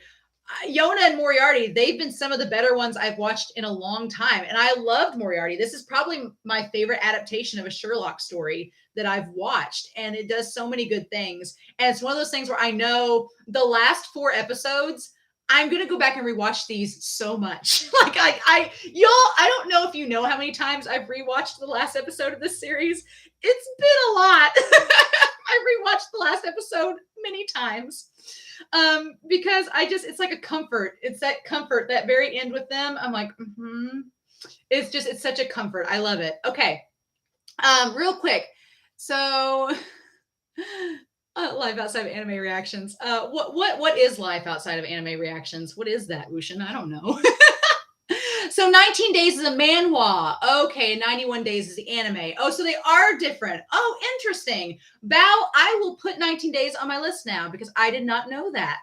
I'm going to add it to my list. Good deal. Yona didn't get another season. No, it did not, sadly. I was debating on what to do about the manga with Moriarty the Patriot. Yona, with Yona of the Dawn, is I'm going to be reacting to the manga because Yona of the Dawn, the anime ends at volume 8. When volume 8 ends, Yona of the Dawn carries on, and I think Yona's at volume 34 now. Like it goes on a lot longer. And so starting next week, I'm going to react to Yona of the Dawn, starting with the manga, and do a manga volume by volume. But the manga has a lot of content. And yeah, that's the thing. You'd think that they'd have an anime adaptation for season 2 with Yona with as much manga content as they have. But with Moriarty, I didn't want to do a reaction to the manga because several of the volumes would just be cut in pieces from stuff we've already seen with the anime to stuff that was left out. So I want to at least do a soapbox, at least leading up to what covers to the anime. But yeah, 19 Days. I will definitely add 19 Days to my list, the manhwa to my list of things to add to polls, because that's pretty exciting. I'm glad that it's 2 different things, right? Akane, hi, I couldn't be here sooner. I wasn't home. That's okay. I haven't watched all of your reactions, but I have seen the anime. So, okay, good. So the last episode, understandable. Oh my God. I will say this for Moriarty the Patriot. As far as season finales and season like penultimate episodes, this series has some of my favorites because it perfectly encapsulates everything the series was building up to. And then that confrontation on the bridge, and then all of the imagery, the symbolism, it's just so wonderful. I would say this series has probably one of my favorite endings to an anime season so far. It's so satisfying. It's satisfying, and it's kind of fan servicey in that epilogue scene, but it's justified. It's not just fan service to be fan service. It's justified. I absolutely love it. 19 Days is pretty different though from other manhwas. It starts off okay. Interesting. 380 short chapters in a BL. Holy cow, that's intense. That's intense. I mean, I'm reading Modao and I've been on Modao for like a year and a half. So I'm used to stuff taking forever. And then once I start having official's blessing, that's gonna be a journey. So yeah, while I'm waiting to see if y'all have any other comments or questions about Moriarty the Patriot, I will say probably the next live stream I'll be doing is I'll be doing a live stream for Modao and the Untamed. Oh my God. I started Modao in December of 2020 and I'm almost done with it. I'll be done with it around May. So I'm thinking my birthday weekend, we may have to have a live stream about Modao. Oh my God. And the Untamed, that's going to be absolutely insanity. So yeah, that'll probably be the next live stream. I probably will not have a live stream in April. And then in May, I will have a live stream because I don't think I'm finishing any series in April. I think I'm starting Evangelion next week and we'll be going on from there. But I think that's the only new show that I'm starting leading up to. I'm trying to look here and see if there's any I'm getting close to. And then in May, I'll be finishing Modao and the Untamed, and I'll also be finishing Sasaki and Miyano. So those will be over in May. And we'll go from there. But let me see, Akane. I did not see the Moriarty and Sherlock ship before. To be fair though, Akane, in all honesty, in other adaptations of Sherlock, Moriarty is such the villain that I feel like in other adaptations, because it's not from his viewpoint, unless you make it a ship, I could see how people would just think it's Sherlock and Watson. But in here, it's William's story, so of course Sherlock's tied to him. Wushin, you have been here since Given. Thank you so much. Given brought us all together, and isn't that great? Given and Ozaki-kun brought us all together, and that's always one. That and Toilet Bound Hanako-kun. Those three are the OGs of this channel, so I will always support them because they are the flagships, Ozaki-kun and Given and Toilet Bound Hanako-kun. I'm really sad that because I was an idiot and a starting person on this whole YouTube thing, I didn't back up my Nozaki-kun reactions. So that's why they're not on here, which is sad. But yeah, Evangelion. I like that everyone is saying that they didn't watch it because of their brothers too. Yeah, no, when I was younger, I remember that Evangelion was everywhere and I just thought it was a mech anime. And my brother was all about it. And he was like, don't you want to watch it? And I was like, no. There were 3 shows that my brother watched that I would never do it because he was watching them. He watched Gundam, he watched Evangelion, and he was all into Yu-Gi-Oh! And because of those 3 shows, I was like, nah, I don't. But also I know everything about Yu-Gi-Oh! Now because that's all my brother talked about. And so I'm like, every meme about Seto Kaiba, I'm like, I know it, right? So Evangelion, yep, it's a great show. I'm only 3 episodes in, but it is amazing. I had to record the first 2 episodes before I left on a trip, and I just recorded the 3rd episode like a few days ago. It's so good. Did you know, Star? Yes, Hanako, Toilet Bound Hanako-kun. The new volume of that should be coming out really soon. I'm going to react to the next volume of Hanako-kun whenever it comes out for the manga. It should be coming out here around May. Oh, to be honest with y'all, did you know, Star? I woke up one morning, my phone went off at 4 a.m. and I looked on there and it was all of these copyright notices about Slam Dunk. It's when Shueisha had that bot that was going through and it was deleting people's accounts because they were tied to Shueisha content. And so Slam Dunk was one of the things targeted. And all of my manga videos, every single one had been copyright struck. And it was to the point where I couldn't even get into the account. I still can't get into the account. It's just completely locked out. Like I couldn't get into it. I couldn't send a message to anybody. I had to get on Twitter and be like, it's gone. I don't know what to do. I literally freaked out because I was like, I had 5 months worth of stuff on there that was just suddenly no longer there. And luckily I had the hindsight to back up a lot of things by that point. But it was terrifying. And I felt so bad because my main thing was I couldn't tell anybody. I couldn't get on there, and the people that had subscribed, I couldn't be like, hey, my channel. I couldn't even make a community post. I could do nothing. I couldn't even get on. It was really, really sad. But let me see here. And yeah, pal, thank you for joining Patreon. That's really sweet. I'm glad y'all did. Those of you that support me on Patreon, I really appreciate it. But I understand those that can't. So just supporting me on YouTube, Twitter, anything is, y'all have no idea how much it means. The openings, I didn't watch Evangelion because I thought it was a romance. I'm 3 episodes into Evangelion. I don't know if I describe it as a romance. Psychological thriller? Definitely. My brother refuses to watch anything I recommend, so I refuse to watch his favorite anime ever. Yeah, no, I understand, Brianna. My brother for the longest time was like, you need to watch Evangelion. I was like, no. And then we've definitely gotten closer as we've gotten older because he recommended Arcane and was like, you need to watch Arcane. And so finally I broke down and watched it with him, and I'm so glad I did. So I definitely feel like I need to go back and ask him, but we have very different anime tastes now as adults.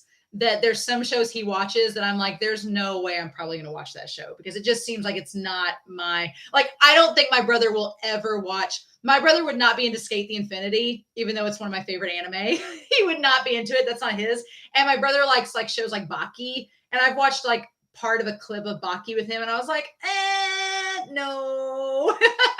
So that's kind of where our tastes are different very much. But yeah, Wushin, after I learned my lesson, I back up everything now. And that's why I was so frustrated with episode 22 of Moriarty the Patriot, because I thought I backed up the full episode and I backed up like an incomplete one. And I was so frustrated by it. So it's definitely learned my lesson. Definitely learned my lesson. So, and here's the other thing, Arima Mary, you bring up a really good point about Evangelion, which is what I'm watching after Moriarty. Those of you that are just getting here on the chat.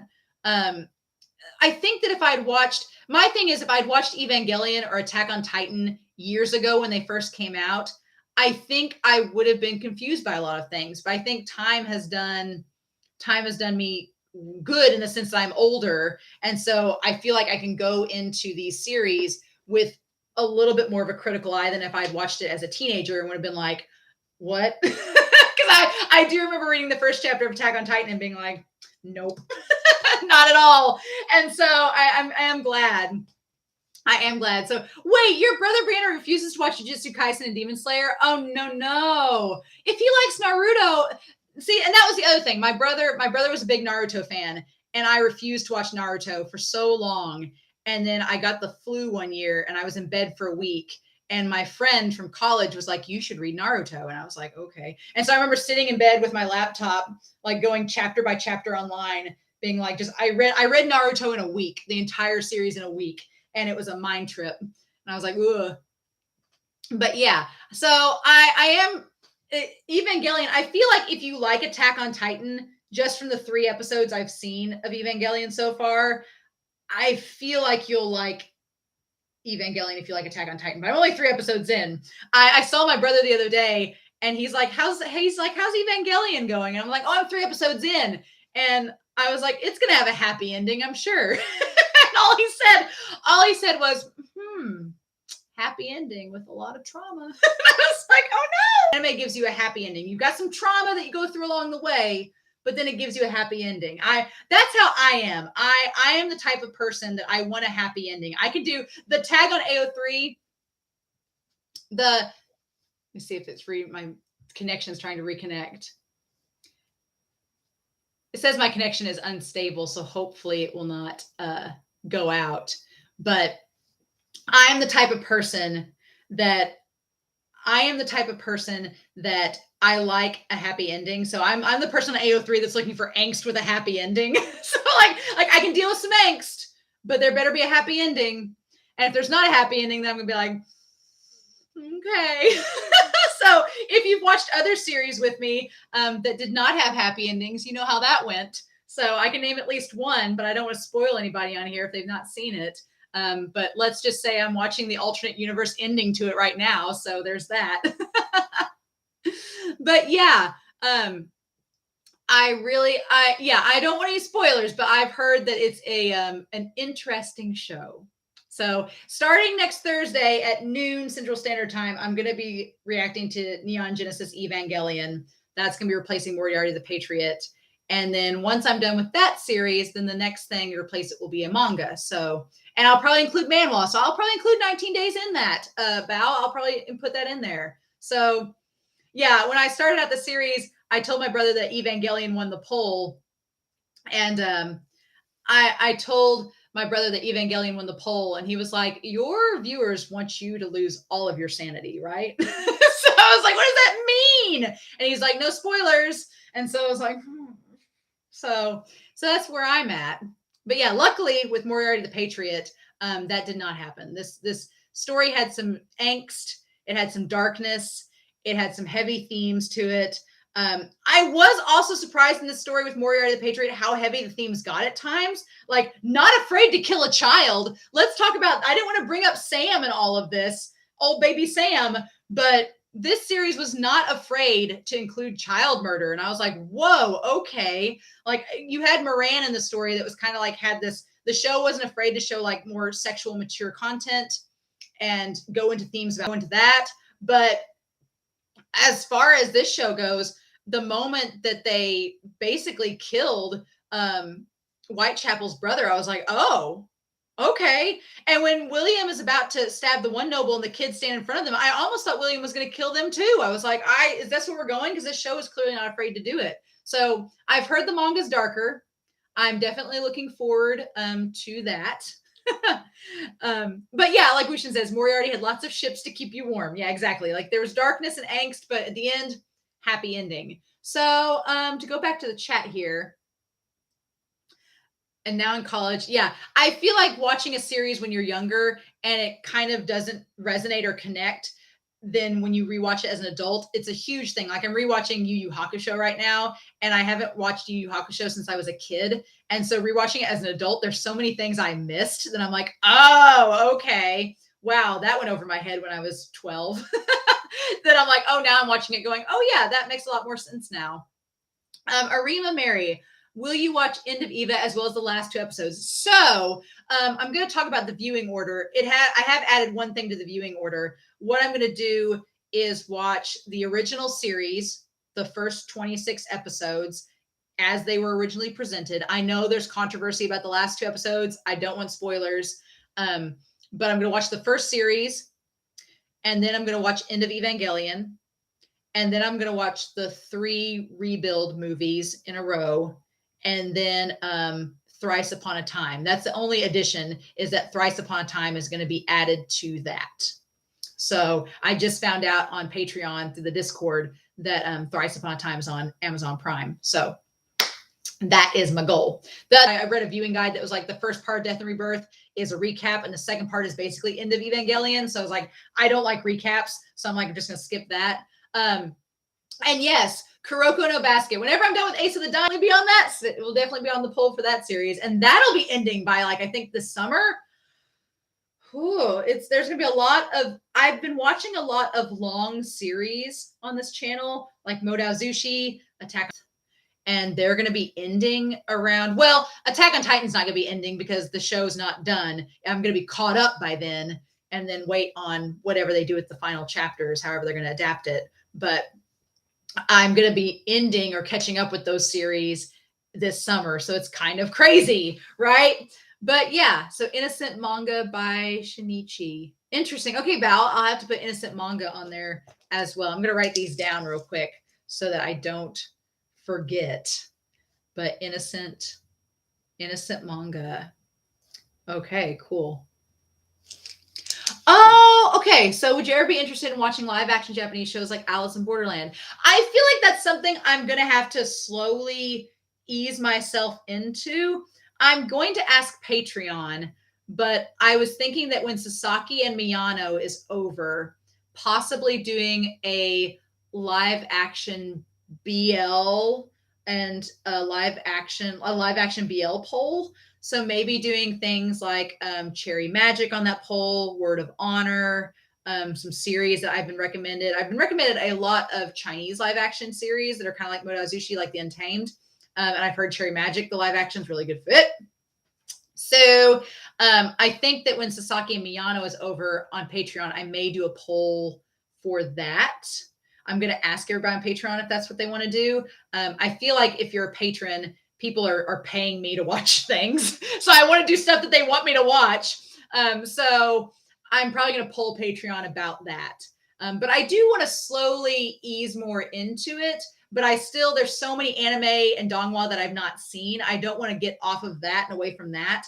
But at the same time, I want to incorporate like maybe one slot to being that until we meet again. And I've heard a lot about Thai live action too.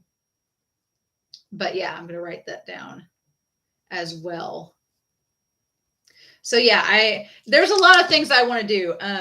Yes. So Brianna, about Heaven's Official Blessing, when I've already decided that the Monday is like MXTX Mondays. It's MXTX Mondays for a while now.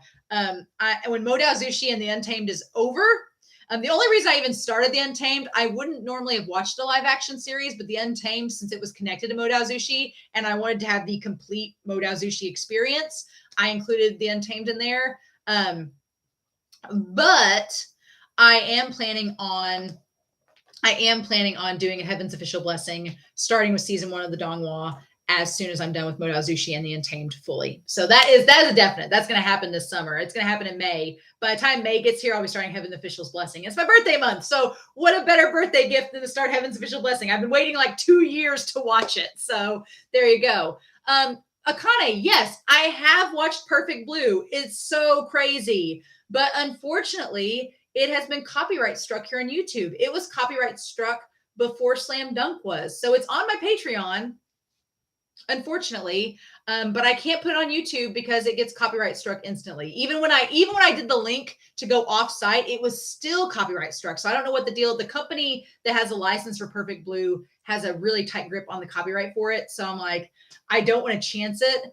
And so it is on my Patreon. The reaction to it is, but it's unfortunately not going to be able to be here on YouTube because I just don't want to risk it. But it's such a good movie. So good. I do want to, the next sub goal that I have for YouTube is going to be the second season of Demon Slayer because I want to get to it. And it's been on the poll and not one. And I was like, I really want to get to it. But that's going to be, if I get to 4,500 subs, I'm going to do season 2 of Demon Slayer. I'm going to do that. And then I'm hoping to, after that, get some more movies as sub goals and things like that, like movies, miniseries, things like that aren't like a full thing. But, and honestly, Akane, I wish I could put it on YouTube. I just can't risk the copyright. But I always feel bad because I know not everybody, there's lots of people I'd like to support on Patreon that I just don't because of things. So I totally get it. I absolutely understand it. And I'm grateful for any support that y'all give me on YouTube, on Twitter, anywhere, because it's really just talking with y'all about these shows. That's one part, right? So yeah. But yeah, oh my gosh, we talked an hour and 45 minutes. Is there any other questions y'all have about Moriarty the Patriot? I'm really sad to see this another 2 years.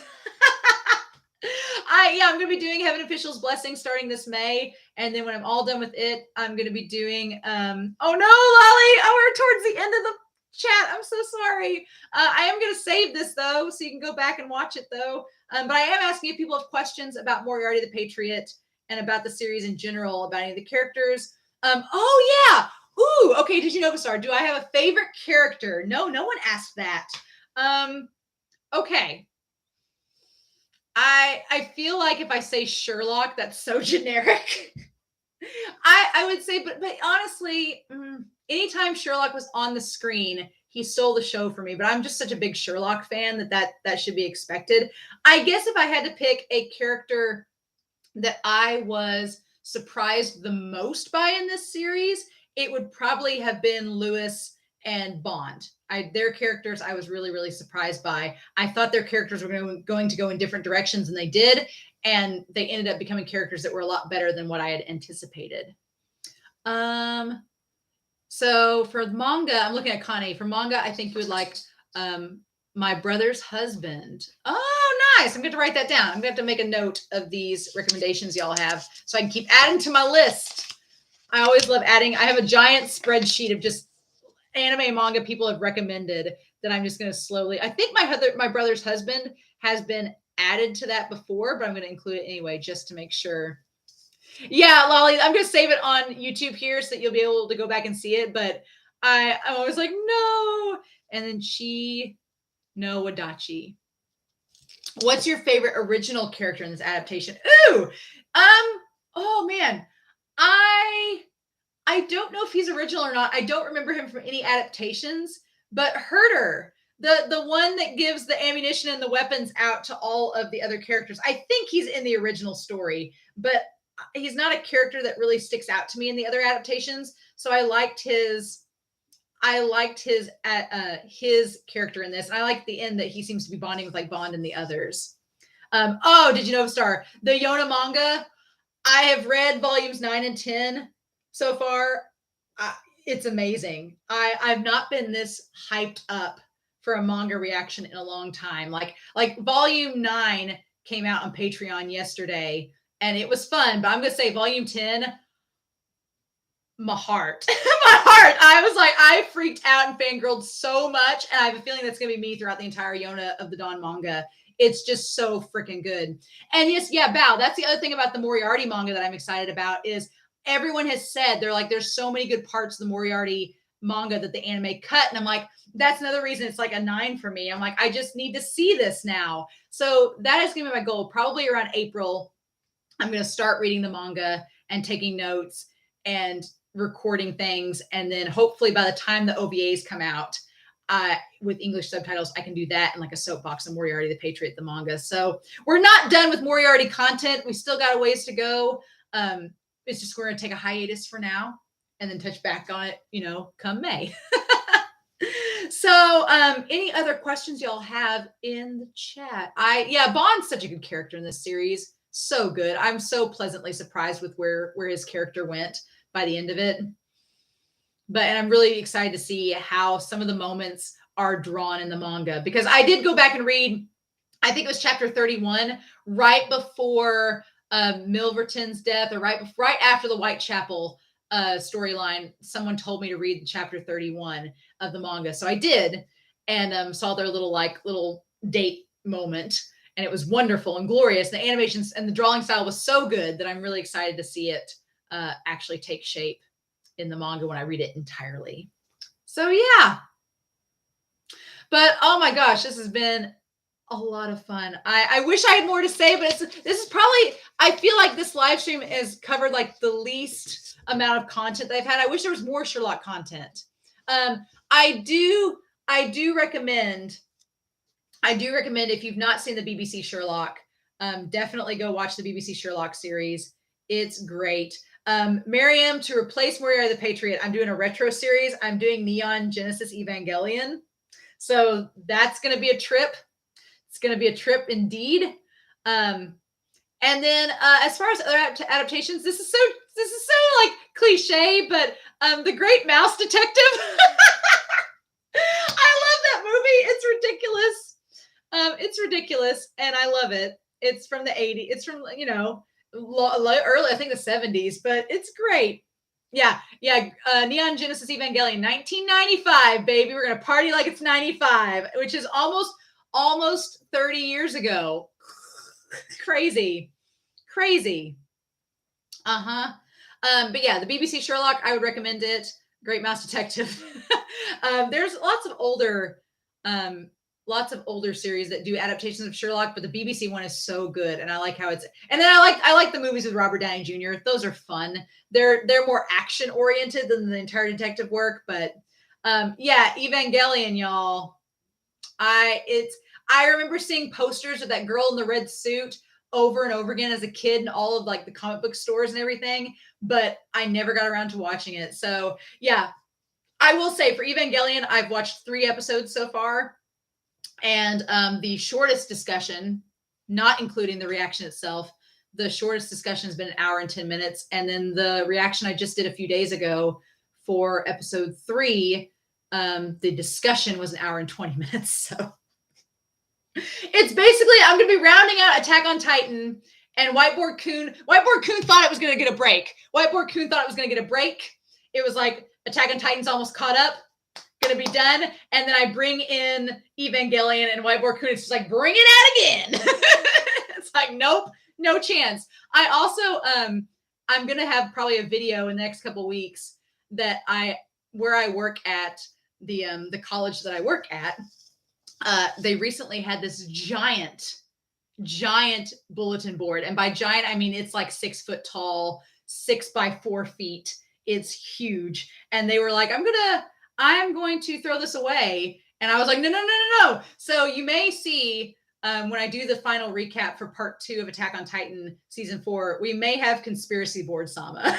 Conspiracy Board Sama may be joining the fray and joining Whiteboard Coon. My giant bulletin board I've inherited will basically be Conspiracy Board Sama will make his appearance by the end of that. And we'll probably be Neon Genesis Evangelion too. So by the time I get through it. Okay, I'm seeing some here. Brianna, with Chainsaw Man, Spy Family, Hell's Paradise. Yeah. So I will go ahead and say this. I don't know about Hell's Paradise or Spy Family, but my brother, like I said, my brother recommended Arcane. And so I did Arcane with him. And he has told me for years about Chainsaw Man. And so I have been so hyped for like a year for Chainsaw Man that I've already decided that when it comes out around Halloween, I'm going to be reacting to it. I'm going to go in blind. My brother's read the manga and he loves Chainsaw Man. And I was like, nope. So when Chainsaw Man comes out this October, I'm going to be reacting to it live. So that's going to happen, right? I'll definitely have Spy Family on the polls, but Chainsaw Man's going to have to happen. I'm like, my brother's like, it's kind of like Jujutsu Kaisen, but gorier. And I was like, okay, you had me at like Jujutsu Kaisen. I'm on board. So that's going to happen. So I'm pretty excited for that. But yeah, Conspiracy Board Sama is going to be joining. He already has fans. He's not even made an appearance, and he's already has fans. I'm excited. Yeah, when I do the recap for season 4, part 2, I'm definitely going to bring out Conspiracy Board Sama. I already have a plan for him. I'm so excited. Where he's going to fit in this room is a mystery. I think you guys can't see this wall over here, but I'm thinking he'll just be behind the door over there. It's going to be fun. As far as, did you watch the OP for Attack on Titan? I have just watched the episode that I could watch it. So yes, I have seen the OP, and it will be coming up soon. So yeah, fun times, very fun times. But yeah, so many new things coming out. That's the one thing. There's so many new series coming out. The ones watching in real time is going to be Link Click season 2, and then Bungo Stray Dogs season 4 when it comes out, and then Chainsaw Man and Jujutsu Kaisen season 2. Yep. So none of those came out. Everybody was like chatting in there. So So yeah, in real time, when Link Click season 2, Jujutsu Kaisen season 2, Chainsaw Man, and Bungo Stray Dogs, when those series come out. Oh yeah, and then My Hero Academia.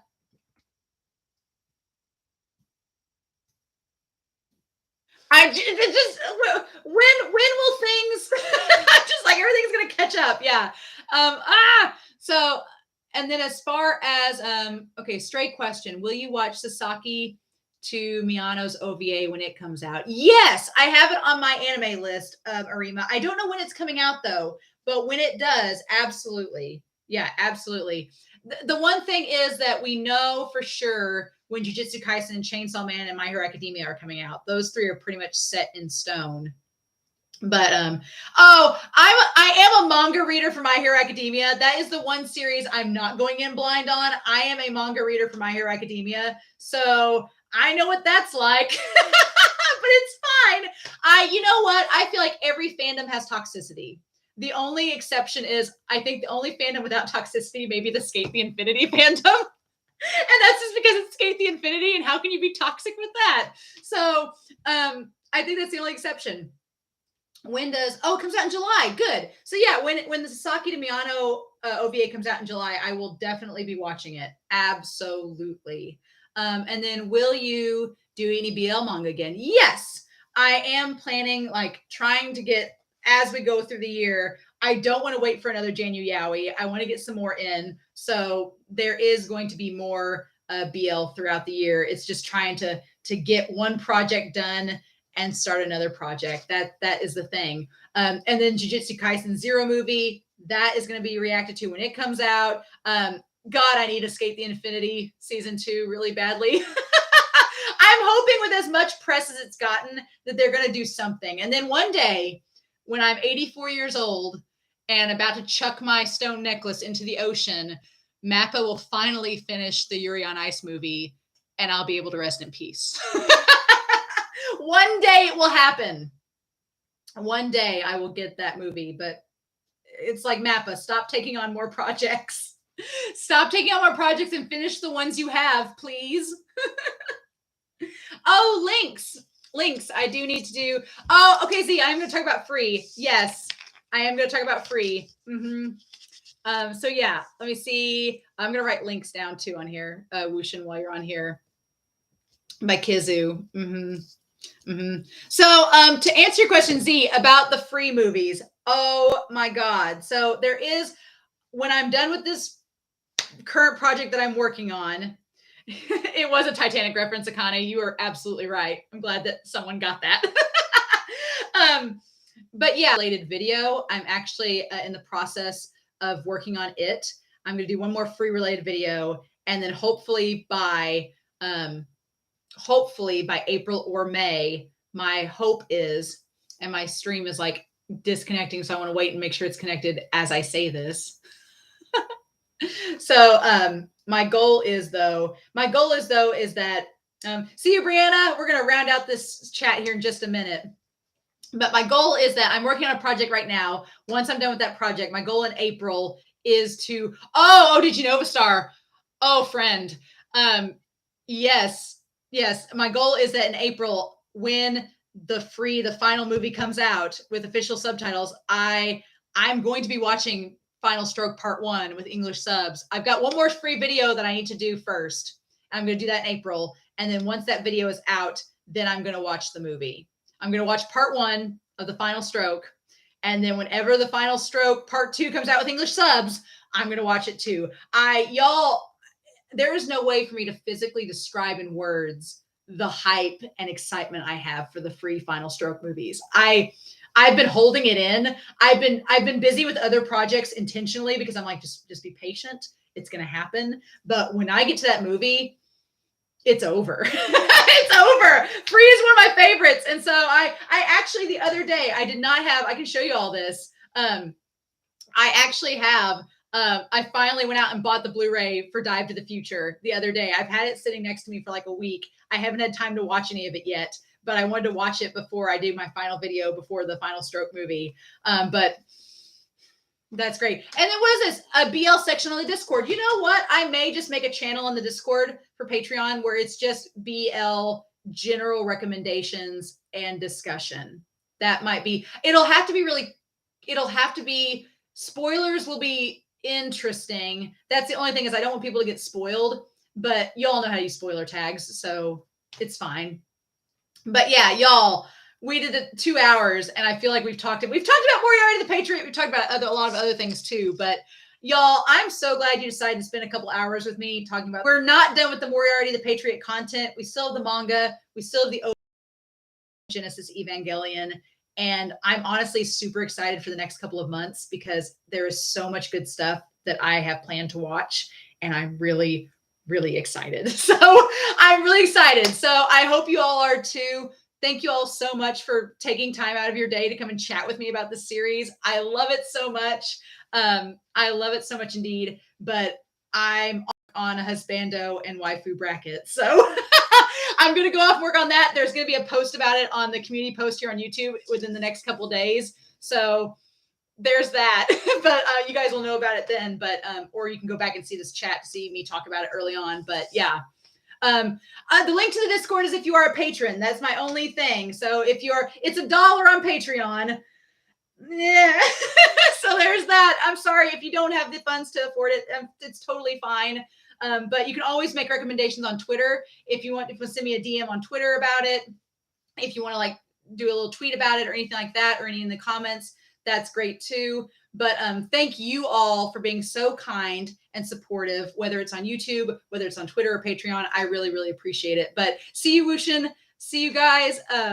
I hope you all have a wonderful rest of your weekend. Much love. Take care. And y'all just have a great rest of the weekend. And I will be back very soon with more reactions. See you guys. Bye.